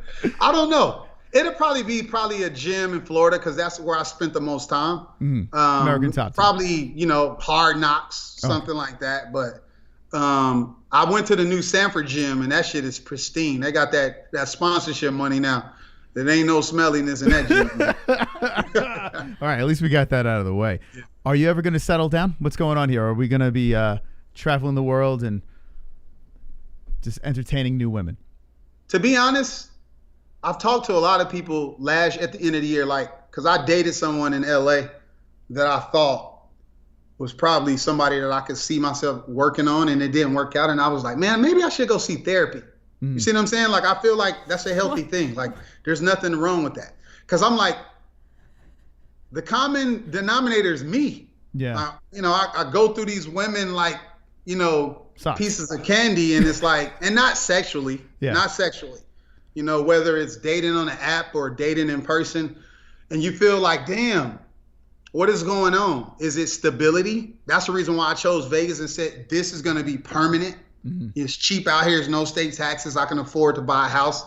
I was like, maybe I can meet someone that way, but it is Vegas, so that'd be hard. But yeah, I've thought about going to see therapy on that issue about, being, just not being able to settle down. You always find something wrong with the girl, like you think, oh, okay, this could be the one, and then all of a sudden she stabs her food the wrong way or something like that, and you're like, that's it. I don't know, man. I had a cousin that played in the NBA. I was a professional athlete for a little while. I was a college athlete. I just been around that life for so long, and you see so much. And then I chose a career that put me around a lot of famous people early, even in the entertainment business. And you just see a ugliness to dating and cheating and infidelity and things like that. And you say, man, I can't trust no one. And I don't think I have that now. I just feel like I need to get to a place where I'm completely happy with my situation and myself. When you're a filmmaker, man, it's lonely. Sure, yeah. No matter how great people say you are, no matter how thankful people are for what you do, you're still a fucking cameraman to them. You see what I'm saying? You're still a cameraman. So it's one of those things where you always battling for your respect. So when you feel like it's you're not getting it fucks up your whole life, So I hear you, man. And it's got to be a lonely world. Then you move to Vegas, where no one is real. Like, what is going on here? How are you going to find love in Vegas? There's people flipping cards. There's girls on poles. There's topless women on the strip. Like, how are you going to find Mrs. Harris? I've been here 2 weeks, and it's been fun in those 2 weeks. What does that mean? It's been fun. It means that. No, just Have you ever run into a tranny? Have you ever gotten into an experience where you're like, this girl's beautiful, take her home, boom, dick, the whole deal? No, but I've definitely swiped on these apps, and then you're not reading the profile, and you go back and read it, and then it's like, by the way, and you're like, damn, because they'll fool you these days. But no, I haven't been in that situation, but I'm man enough to admit that I've definitely had conversations with a transvestite, not knowing that it was, on the app, not like in person. Like I ain't did no shit like that. Have you ever been catfished? I think so. Like, put it like this: if online dating was like you can level it, I'm Yoda. I've been doing online dating since the beginning. So it's like sometimes it's like a joke when I'm doing online dating, because I'm like, it can't be this easy. Right. You know what I'm saying? That makes dating hard too, because it's like this, you want to get to know a woman, and you just bring her back to your apartment, and that's that. And it's like, man, like I wanted to like her, but I don't know. Like I said, that's the reason why I feel like I need to get therapy. Yeah. Maybe I need to really try to get to know a woman without. You know what I'm saying? I feel like you're like Good Luck Chuck or Hitch. I do feel like him. That's one of my favorite little hopeless romantic movies. I truly feel like every single girl that I truly liked and it didn't work out, the next guy she was married and engaged to. Is there one person you could think of that is the one that got away? Two. So I'm not going to say her name, but I dated this supermodel in Australia. I feel like I could only date her in Australia because in America, I probably couldn't get her, but I'm in Australia. I'm this black guy playing basketball over there. And I'm like, I stick out like a sore thumb, right? But I dated her for a couple years, and then I moved back to America. And then maybe 2 years later, I decided to apply for a visa to move back to Australia, because I was like, fuck it, I'm gonna just be with her. And I moved back to go over there, and she was filming a Hollywood movie at the time in Australia, and I was just sitting in the house for 2 weeks, and I was just like, I'm bored, I'm going back to America. I left. As soon as I landed, everything was blocked. She blocked me off Instagram, she blocked me off Facebook, she blocked me her number, and no explanation. I'm like, she hate me to this day for leaving Australia. So I feel like she was the one that got away. But I'm gonna tell you one that's fucked up. It was this girl named Chantel, and I was living in Minnesota at the time, and I was talking to her about moving to Minnesota because she didn't live in America either. And I remember it was probably like a month away, and she texted me. I got this long ass text, but I'm gonna tell you how crazy karma is. So I got this long ass text. I'm reading the text, and then she was just like, she was telling me about how excited she was and blah blah blah blah. And then she said, she found out that she was pregnant by another guy. Oh my God. Maybe that's the reason why I'm ruthless. But she told me she was pregnant by another guy and she wanted to get rid of the child to move to America. And I was like, no, you can't have an abortion. You have to have that kid. Not going too deep into details, but looking back on it now and knowing her now, she got like 3 kids with the same guy. Like she wasn't gonna get that with me. Yeah. Like she had a family and she was gonna abort a kid and move to America with me that was unstable as hell at that time. And the funny thing about that is I'm reading this text and I'm floored, right? And I look to my right and I'm over this other girl house. Yeah. Oh my God. Hey, get a load of this. Like, that's fucking karma. You was gonna waste that girl time anyway. That's funny. Oh my God. We're live with Will Harris, Anatomy of a Fighter. He's telling his tales. I mean, all over the world. He's been with many women. Do you think you have any children that are floating around here? What's going on? No, Will? I just saw that in the chat. No, I don't, because I had a rule. Guys, listen to this. This is some Will Harris gems for your ass. If you're living that life where you're reckless and wasting people's time like I did in the past, if you're going to live that life, you got to have a 60-day rule. So you keep a woman in your life for 60 days to make sure she has her menstruation cycle. Oh, wow. Get the fuck out of here. But this is the reason why. I had 2 psychotic women in my life lie about being pregnant and fucking caused me to lose 50 pounds, stressed out. Wow. And then they were lying. They wasn't even pregnant. So you gotta play. You gotta play the game. Gotta play the game to win. Well, now here, look at you. You're a celebrity. You got like, I bet people are throwing themselves at you. Do you get those DMs? You get the crazy DMs, the psychopaths, the titties, the whole deal, or is it just mostly dudes? So being around fighters, I always wanted to be verified, right? Because I was like, I'm doing all the filming. I need to be verified. I only wanted to be verified because I don't give a fuck about Instagram, is to just go in women's DMs. Yeah. When you go in a woman's DM, they see it when you got that blue check mark. That's all I give a fuck about, that blue check mark. And it's worked. I fucking can't. It's worked. I shot my shot a few times and it worked, especially living in Los Angeles, because when you live in LA and then you like on like the popular dating app in LA is called Hinge. I don't know if y'all heard of that. Yeah. But I'm talking about people you see on daytime TV to movies are on Hinge in Los Angeles. The greatest fucking dating app ever. So you're on this app? On this app. Okay. I'm talking about celebrity women. Like I'm not even gonna name drop, but it's women that I've literally like looked at movies and then got and like matched with them and then like took them on dates in Los Angeles. Okay, all right. You gotta tell me one. You gotta give me one name. Come on. Can't do it. You got to do what? Why? They said, listen, whatever you do, do not say anything. You going to write a book? Are you saving this for a book? Or if you're going to drop it, the MMA-Holes has to be the place. The chat would go nuts. You got to give us one good name, Will. All right, I'll just tell you this. One popular actress was on the show Californication. Californication. With Dave Duchovny. That's one of my favorite shows of all time. Shit. That's the guy from X-Files. I dated a girl that was on Entourage. But not... Like I'm not Leonardo DiCaprio. It just happened a few times. Yeah. I've dated like some like famous female athletes that were fucking tall and nobody else want to date them, but my tall ass would, you know. But I definitely have put it like this. Looking back on my life, I could settle down and be happy. I've done everything. Yeah. Yeah, you've got it out of your system. Sowed your oats, so now they say, right? I'm wondering. You got to try to figure it out? Yeah. Have you ever been, like, so you were on this date, so we won't say the name, but whoever the top celebrity that you were on a date with, were you sitting across from like, holy shit, I got it, like, how did I get myself into this? Like, did you start freaking out or are you just smooth? No, I'm always nervous, no matter what, man. It's I'm from a small town called Carbondale, Illinois, 25,000 people. Yeah. 50% poverty rate still to this day. Very poor. Wow. Midwest. I wasn't expected to be where I'm at in my life. So I feel like I won.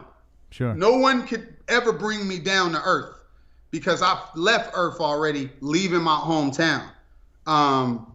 So when I'm sitting across a beautiful woman, she's just a person. I feel like I have the gift of gab to be able to talk to a woman, make her laugh, do things like that. So I'm never, unless you're dating a woman that you already know that's very materialistic, is only looking, I get those women that think I'm rich because, they may go on Instagram or see what you do and see who you're around, and they think you might have a lot of money. Joke's on you. But they see the check, they're like, hey, this guy's something else. It's never been that situation. You ever been in a situation where you had to throw them in the shower? They were too stinky. They're like, you had to, everything was getting all hot and heavy. Superstars, beautiful woman. You take the pants off, it smells like a fish market. Oh yeah, this the MMA-Holes. I've read y'all threads plenty of times. It's so no one will be shocked by things I say in this thread. This is MMA fighting or some shit. Yeah. Fuck those guys. They don't know what the hell they're talking about. This is the holes, y'all. But but I've definitely turned the lights on and said I've done that before for sure. Every guy has. Everybody, unless they virgins, and ain't nothing wrong with being a virgin, but everybody in this thread has been in that situation where you say, do I do it or do I don't? Yeah. So it's one of those situations. Okay, so you're a human being. You're not, listen, we see that check, we think you're like, you're on this level. It's very difficult to talk to celebrities like this. Anatomy of a Fighter, fantastic documentary series. Looking very much forward to Aljamain Sterling's documentary. He was on the show a couple of times. He won't answer our calls anymore because the guy, listen to this, the guy that was trolling you, this real guy, was doing the same thing to Aljamain, and Aljamain, that is it. The management team, they don't want anything to do with us, Will. So even though we didn't do anything. Tell Aljo, listen, we're sorry. We're sorry, but Hey, I like the real guy was interesting because all I was thinking was like, as long as my guys win, I don't give a fuck. Keep winning. Keep winning. Get mad. And it's funny that, like I said, like you said, Kamaru is, I documented Khabib for 4 years. I got lucky. Mm-hmm. He was one of the greatest of all time, if not the GOAT. I've documented pretty much everything except his Gaethje fight. I've documented it all. I've been to Dagestan. I'm the first person ever in America to go to Dagestan by myself with my own camera. That's awesome. And so this is my gold calf right here. But then here come Kamaru. Here come Kamaru, never losing, and his story is building step after step, step after step, step after step. And I look at it now and I'm thinking like, how lucky am I to be friends with two of the greatest fighters that ever lived in the sport? If I never shot another single video, I'm fine. Mm-hmm. I've captured Usman since the beginning, right after he won the Ultimate Fighter, to him winning his title, defeating Colby Covington, beating Jorge Masvidal, leading up to the Gilbert Burns fight, and then I was with Khabib before he ever won a belt. Mm-hmm. It's amazing. Like, that's a filmmaker's dream to capture that. I don't have to go forward. And that's the reason why I'm at this point where I started thinking, like, even, when Habib's father passed, you start to really look, I was just with these people. And I'm like, life is short, man. You got to do other shit. And I feel like I'm just at that point where I will never, ever leave MMA, but I am scaling it down a lot. Yeah. I was going to ask that. That's actually where I was going to take it. Khabib's father. It's crazy, man, the relationship those two had. Can you tell us a little bit something about him? Khabib's father once said this. He said, he's my son, but he's also my student. And that's literally the relationship that they had. He was Thanos to all of those guys in Dagestan and Russia. And he's like a god in Russia, mm-hmm. especially the Republic of Dagestan. But it's a bond that I can't speak too much of because I never had a father. See what I'm saying? Really? Like, I never had that relationship to where that's the strongest relationship a girl or a young boy could have. Wait, tell us more about your father. Hold on a second. I'm going to play some music for you. Oh, yeah, when me get sad? Yeah. So what happened, Will? What happened? He was 15 and he got locked up in a juvenile correctional facility. And I don't know where the fuck he went. All right, we'll stop. All I remember is... So he got locked up when you were a kid? No, my father's in prison. And wow. He was one of those fathers that was around, but you like, oh, man, that's your dad over there breaking into somebody's house or beating up someone. I think like the most famous thing that I can think of my father is like these guys pulled a gun on him when I was little. I was there. I was like in the projects. Oh my God. And the guy pulled a gun like right in his face. And I remember the guy. And he slapped that shit out of his hand and just started beating him up. He just like, you crazy, a motherfucker about to shoot you, you slap it out of their hand. What? And I was just like, well, I definitely don't have those crazy genetics. But what? I don't know. Like, I remember I was 16. I was ranked like top 50 in the country in basketball. I was ridiculous in basketball. I tore my ACL and that changed everything. But 1,000,000,000% I would have been in the NBA. Only memory I have of him is when I was 16, he gave me a basketball in my bed. And I was like, motherfucker, I got 20 of these. You came back when I was 16 to try to give me a basketball. Man. Like, I got 20 basketballs now. But no, I don't know, man. My grandma was my mom and my dad. I don't have a relationship with my mom like that either. Like, my mom and dad were both 14 when they had me. Wow. Both same age. Holy so shit. my grandma, my father's mother, raised me, and that was the general, and that's the person that I care about the most in my life. Wow. That's an amazing story. Wow. And I got to say, like, so you become successful, right? And now, do you ever wish that, hey, you can rekindle with your parents and say, hey, look, I did it. Do they reach out to you at all that you've achieved any of the success? No, they don't know what I do. No. At all. Wow. No. But I take care of my mom. I paid off my mom's house. I feel like just fortune favors the bold, right? Like when I turned 30, on my 30th birthday, I had $15,000 in my bank account, and I'm from the Midwest. Like I said, small town, houses are not that much, but that's all my mother had left on her mortgage. And I basically called the bank and sent them a check, and I had $0 in my bank account after I paid off my mom's house. Wow. And now she owns her house. I send her money when I can. I take care of my grandma. That's the only one that I take care of. But yeah, my mom, my mom is like my sister though. She didn't raise me. She was too young. Mm-hmm. But my dad, I could care less, to be honest. Okay, now this is going to get really personal. Are you ready for this? Go ahead. You said that you were considering maybe doing therapy or something like that for, stabilization in relationships. Do you think it's because of what happened with your parents? Probably. I never seen a structural relationship in my life. Yeah. Ever. That's My grandma didn't have a man in her life either.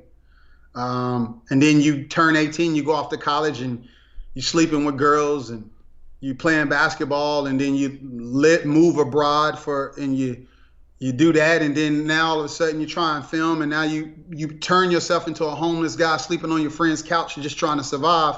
You just never seen any stability. Yeah. And I feel like 1,000% that plays a part into the situation I'm in now. I feel like that would make the most sense. Yeah. Yeah. I have another serious question. Did Kamaru Usman blow Rashad Evans to sleep on his couch? Who asked that question? That's from me. I was just curious. No. Because every time you hear Kamaru Usman, I mean, he's very, very... Says, Kamaru Usman's story is sort of like anybody else's story. Like, he was a wrestler.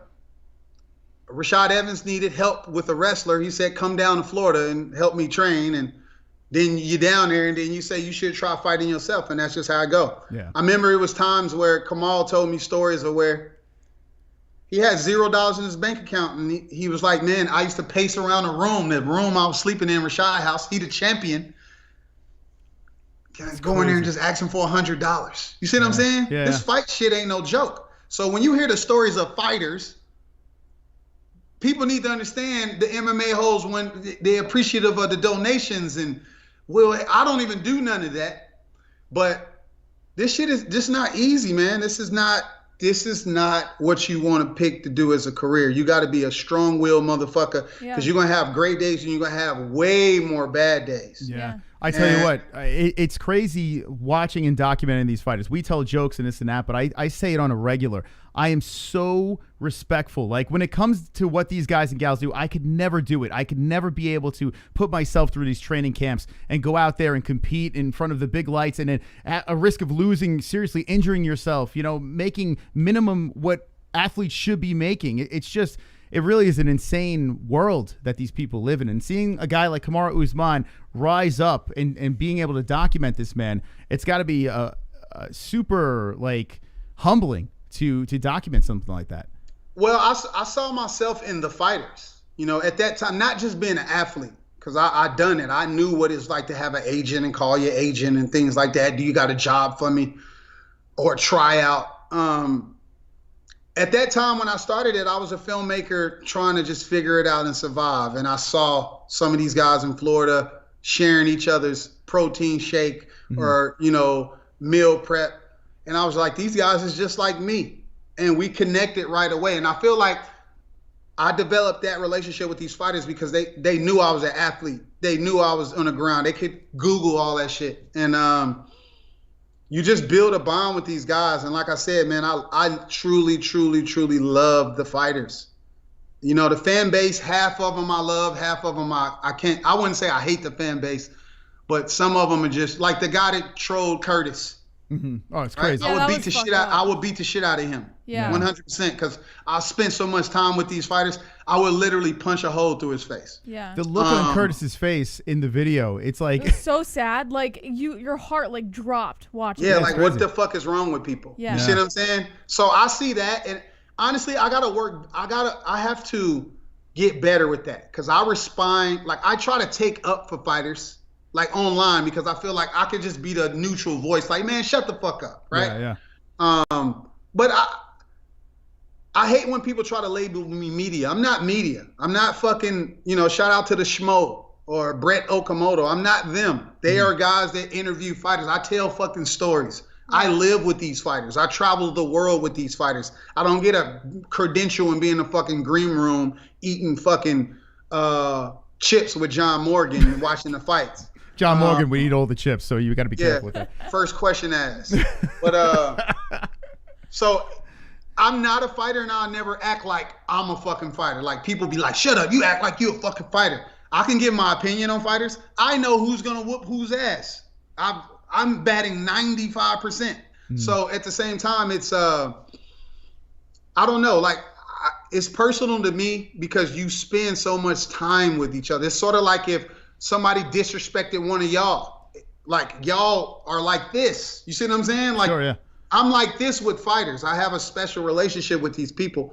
You know, these guys are letting me stay at their house with their wives, and they know I'm wild. Like it's trust. Their mom, I'm meeting their mom. I'm, you know, it's the craziest thing ever that you develop with these guys. It's not just go to the gym, film them at the gym, ask them some questions, and go back home. It's like, no, I do other stuff. Yeah.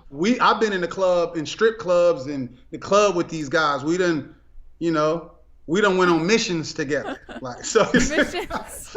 Who is the biggest partier that you've like fighter wise that you've partied with?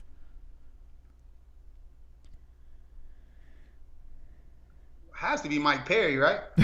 Oh, Mike Perry. Yeah, Yeah, I've heard some pretty interesting stories. Mike Perry's a about great Mike guy. Perry. You can go out to drunk. Cowboy.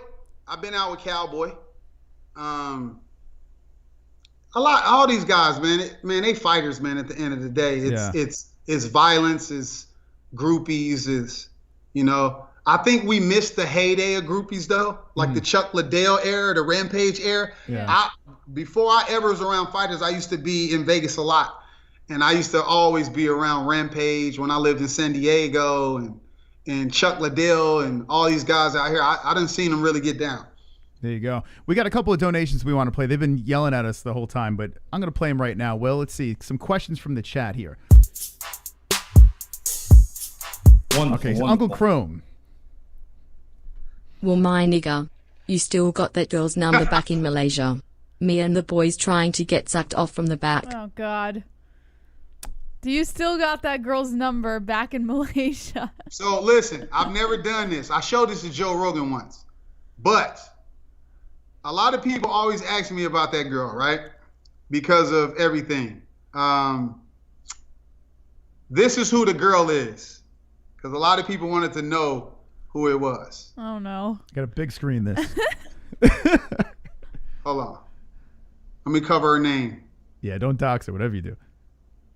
Okay. That's the Whoa. This is the Malaysia girl from Canada. Nice. Wow. Look at The that. sex addict. The sex addict. You know she smells good. Guaranteed. Whoops. Why do we have this bat on the screen? Wow. Look at that.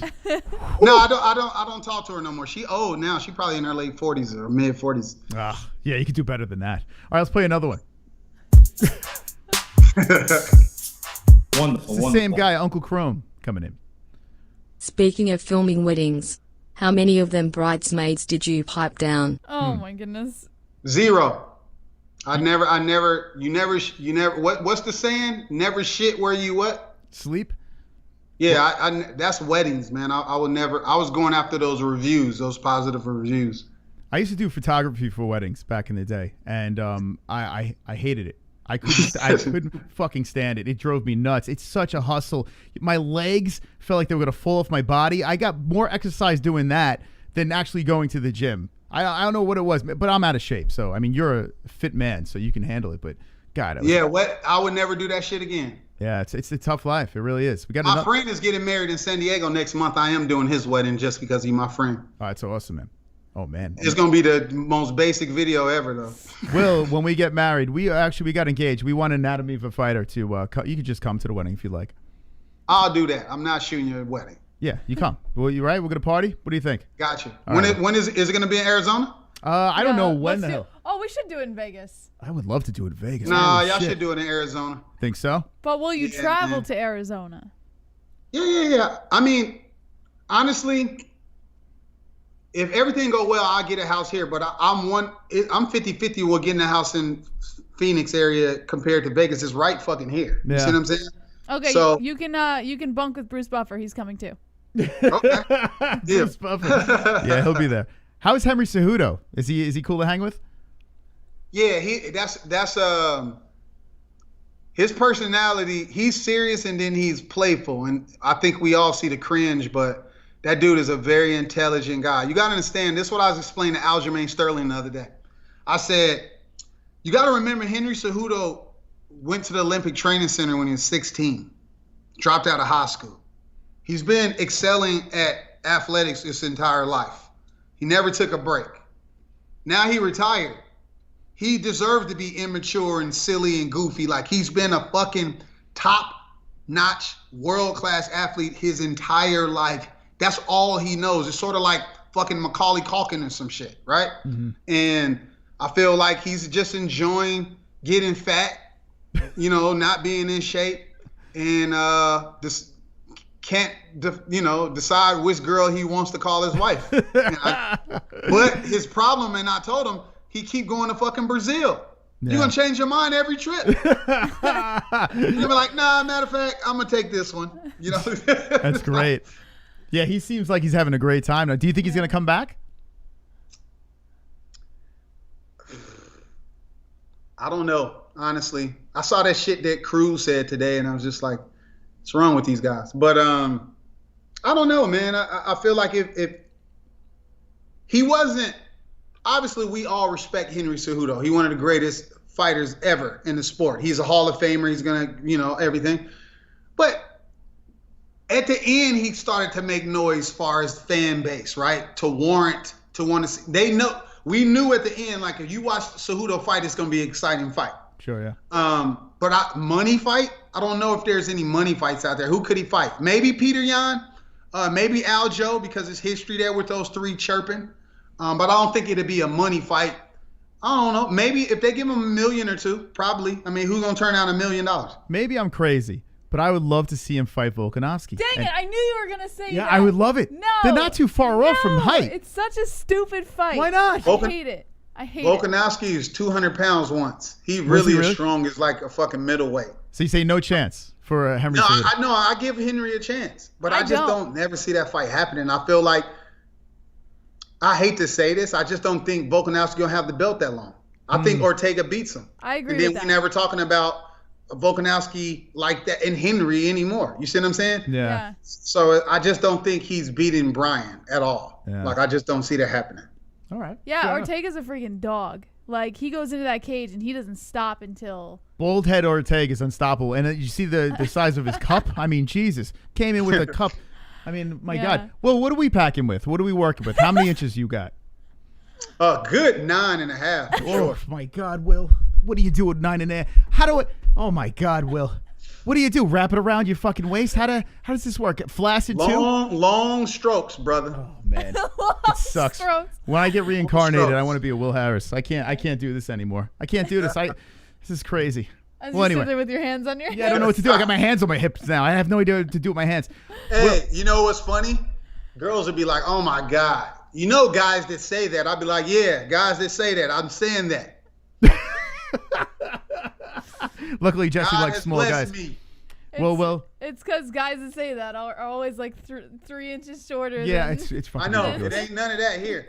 I don't know what to do with myself. Anyway, Will, listen, it was a pleasure having you on. Thank you for joining us tonight. We're looking forward to your documentary series coming out, Monday? The Anatomy? Monday. Yes, Monday. Episode 1 is already done. There you go. Anatomy of a Fighter. Check it out on YouTube. Any social media or anything else you want to throw out there right now? Nah, don't hit me up on Instagram or nothing because I don't care about that. I just, like I said, I only use Instagram for one reason: post videos to tell them to swipe up and try to look cool when I try to go after the girls with the blue check marks and the millions of followers. Hell yeah. Hell yeah. Well, thank you again for coming on, and good luck in the future. Can't wait to chat with you again. Shout out to the MMA-Holes, man. I appreciate y'all. All right. Thank you. Will Harris coming on tonight. The MMA-Holes. Yes. Applause. Good interview, Mark. What a guy. I tell you what. Funny guy. He's a funny guy. Interesting. I like because when you started playing the sad music, there's always like a select few of people who are like hypersensitive and they don't get it, you know, and it gets like weird. But I like that he had the sense of humor to kind of go along with it. Yeah, I think Will gets it, man. He's got a good sense of humor. You got to be, especially what he's doing. He sees a lot of serious things. He's in these gyms, people going to war, this and that. And dealing with the MMA community too, you have to have bunch a of good knuckleheads. sense of humor. Yeah, that's cool. Got a couple of donations over here. Let's let him play. He's a cool dude. Wonderful. DVSV. Do you have your passport? Did you get your shots? Girl, would you like to come back with Rob to America? America. Do you have your passport? Did you get your shot? Who wants to come back with Rob to America? America. America. To America. Yeah, I don't know that one. I'm assuming that was a song. Wonderful. DVSV comes in again. Gurgle, oh yeah, Khabib's cock tastes so good. Gag, now it's Usman's turn and let me give Abdullah Sleaze a handy gurgle, oh Usman, grab my crotch and expose my pubes on stream.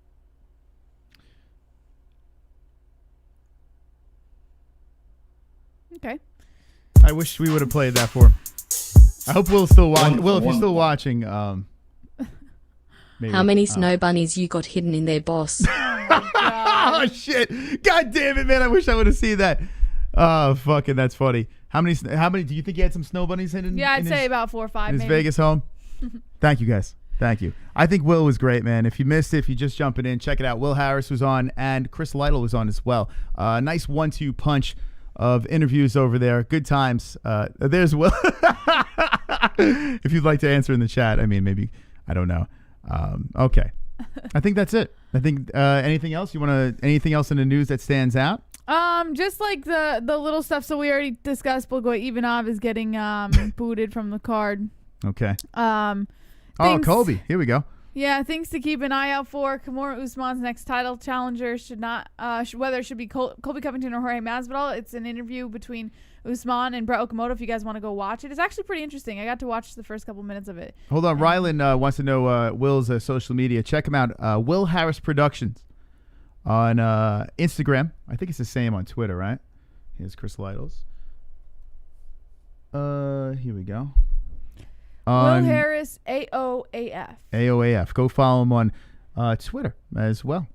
Very nice guy. Seriously, one of the good guys in the MMA game for sure. There's a lot of good people in the game, but Will's he's killing it, man. His documentary series is very good, and I'm looking forward to the Aljo stuff. Look at this.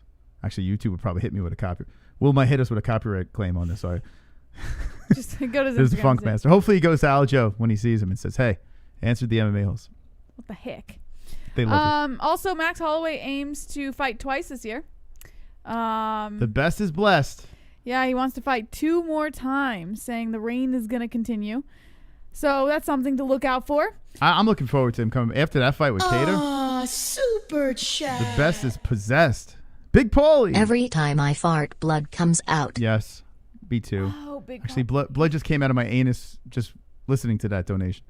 Thank you, Big Paulie. Also, Anthony Johnston is excited for the new beginning with Bellator, saying we can compete with the UFC, and he's not wrong. They can now that they're over on Showtime over there. So, I don't know how many of you guys are really going to be tuning in for the Bellator card with Rumble Johnson's first fight there on Showtime, but it's going to be fire. A lot of people are trolling Rumble. They're saying he's gonna just do miserable. I don't think so. I've been seeing a lot of it on the internet. They're trolling him. I don't know. Very motivated. Motivated Rumble. I hope we do get a motivated Rumble. Yeah. Him and Yoel Romero. I mean, it's got to be fire, right? Yeah. I hope it's not just like them staring at each other and just kind of waiting for each other to make a move. Yeah. Also, Holly Holm is joining a broadcast team for an upcoming all-women's boxing pay-per-view headlined by Clarissa Shields. Great, because she's horrible in interviews, so that should be fantastic. Stop. I'm interested to hear how she does. Listen, Holly's a fantastic UFC fighter. Has one of the greatest wins ever, defeating Ronda Rousey. But let's be honest, anytime you put a microphone in front of her, you want to just slit your throat. But I think if you're color commentating or something like that, it's different. It's not like they're asking... She is going to be... here's a prediction. She's going to be terrible. No, it's not like they're asking her questions about herself. They're gonna be talking to her. Like, this is something that she knows. Fighting is what she knows. So I think it's gonna be a little different. It's not gonna be like her interviews, where they're asking her questions about her and her mentality and stuff. No way. This is all gonna be her take on. It's a hard pass, Jessie. It's a hard pass. I like Holly Holm. She's got great TikTok videos and stuff where she's dancing around Jackson Wink. For all you know, she might actually surprise you with some great commentating. When she's twerking, I'm in. When she's fighting, I'm in. But when she's talking, I'm out. Jessie, I'm out. We'll see. No. So. Also, Jillian Robertson's fight was canceled on the last fight night. Remember, Moss? Yes. But they are keeping it going. It's going to move over to UFC 260, which is even better for them because it's now on a pay-per-view. Or actually, it was originally booked for a pay-per-view. I take that back. It was originally booked for 258. Interesting scrap between. Yeah. I had a tough time picking. Yeah, I think it's going to be a good fight overall. So I'm glad that they were able to keep the fight together and just move it to a different time. So. All right. Wonderful.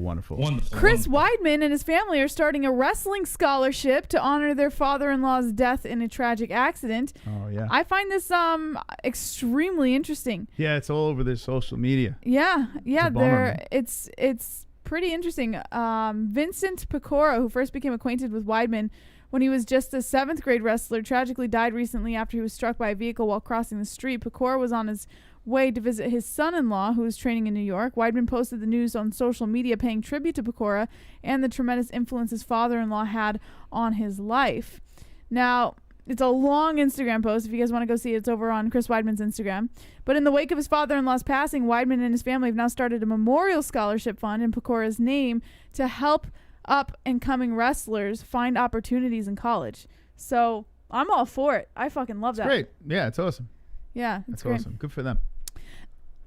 And last but not least, Kevin Lee. The GOAT. This is the new Chuck Norris. This is the new Artem Lobov over here. Everyone is all over Kevin Lee, the greatest of all time. Wait until he comes back, friends. Just wait. He's got the new tattoo. He's a man on a mission. Mm-hmm. He's assessing the state of the UFC lightweight division, Khabib, Poirier, McGregor, and more. He's witnessed the division unfold as he's been sitting on the sidelines recovering from 2 ACL surgeries in 2020.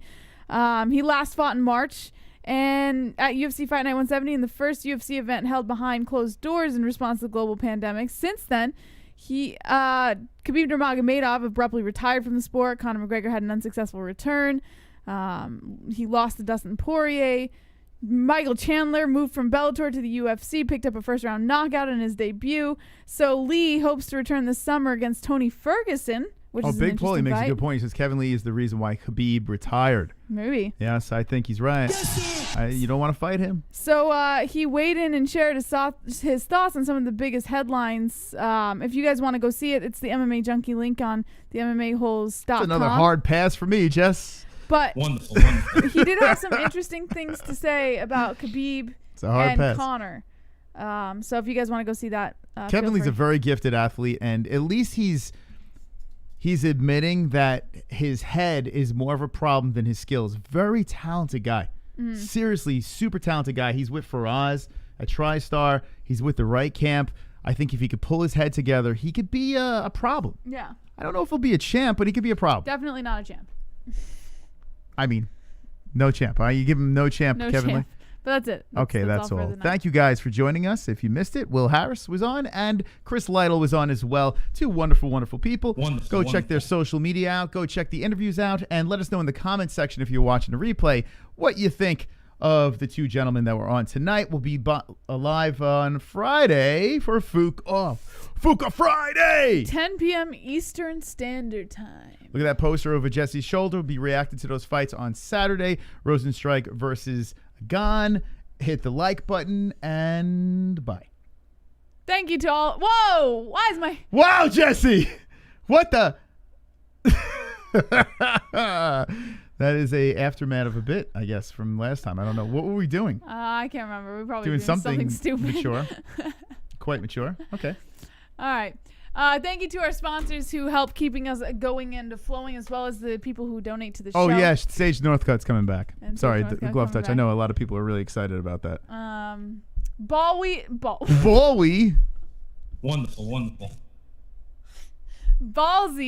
ballwash.com. Promo code MMA-Holes. That's MMA-HOLES for 15% off. Lux Bidet, link in the description, 10% off at checkout. And also check out their new footstool that they have on their product line. And MysticRootsCBD.com. Promo code MMA-Holes, MMA-HOLES for 20% off of all of your CBD needs. Also, thank you to ESPN Plus. If you guys need to get your pay-per-view coming up, ESPN Plus, link in the description below. As always, guys, don't be an a-hole. Be an MMA-Hole.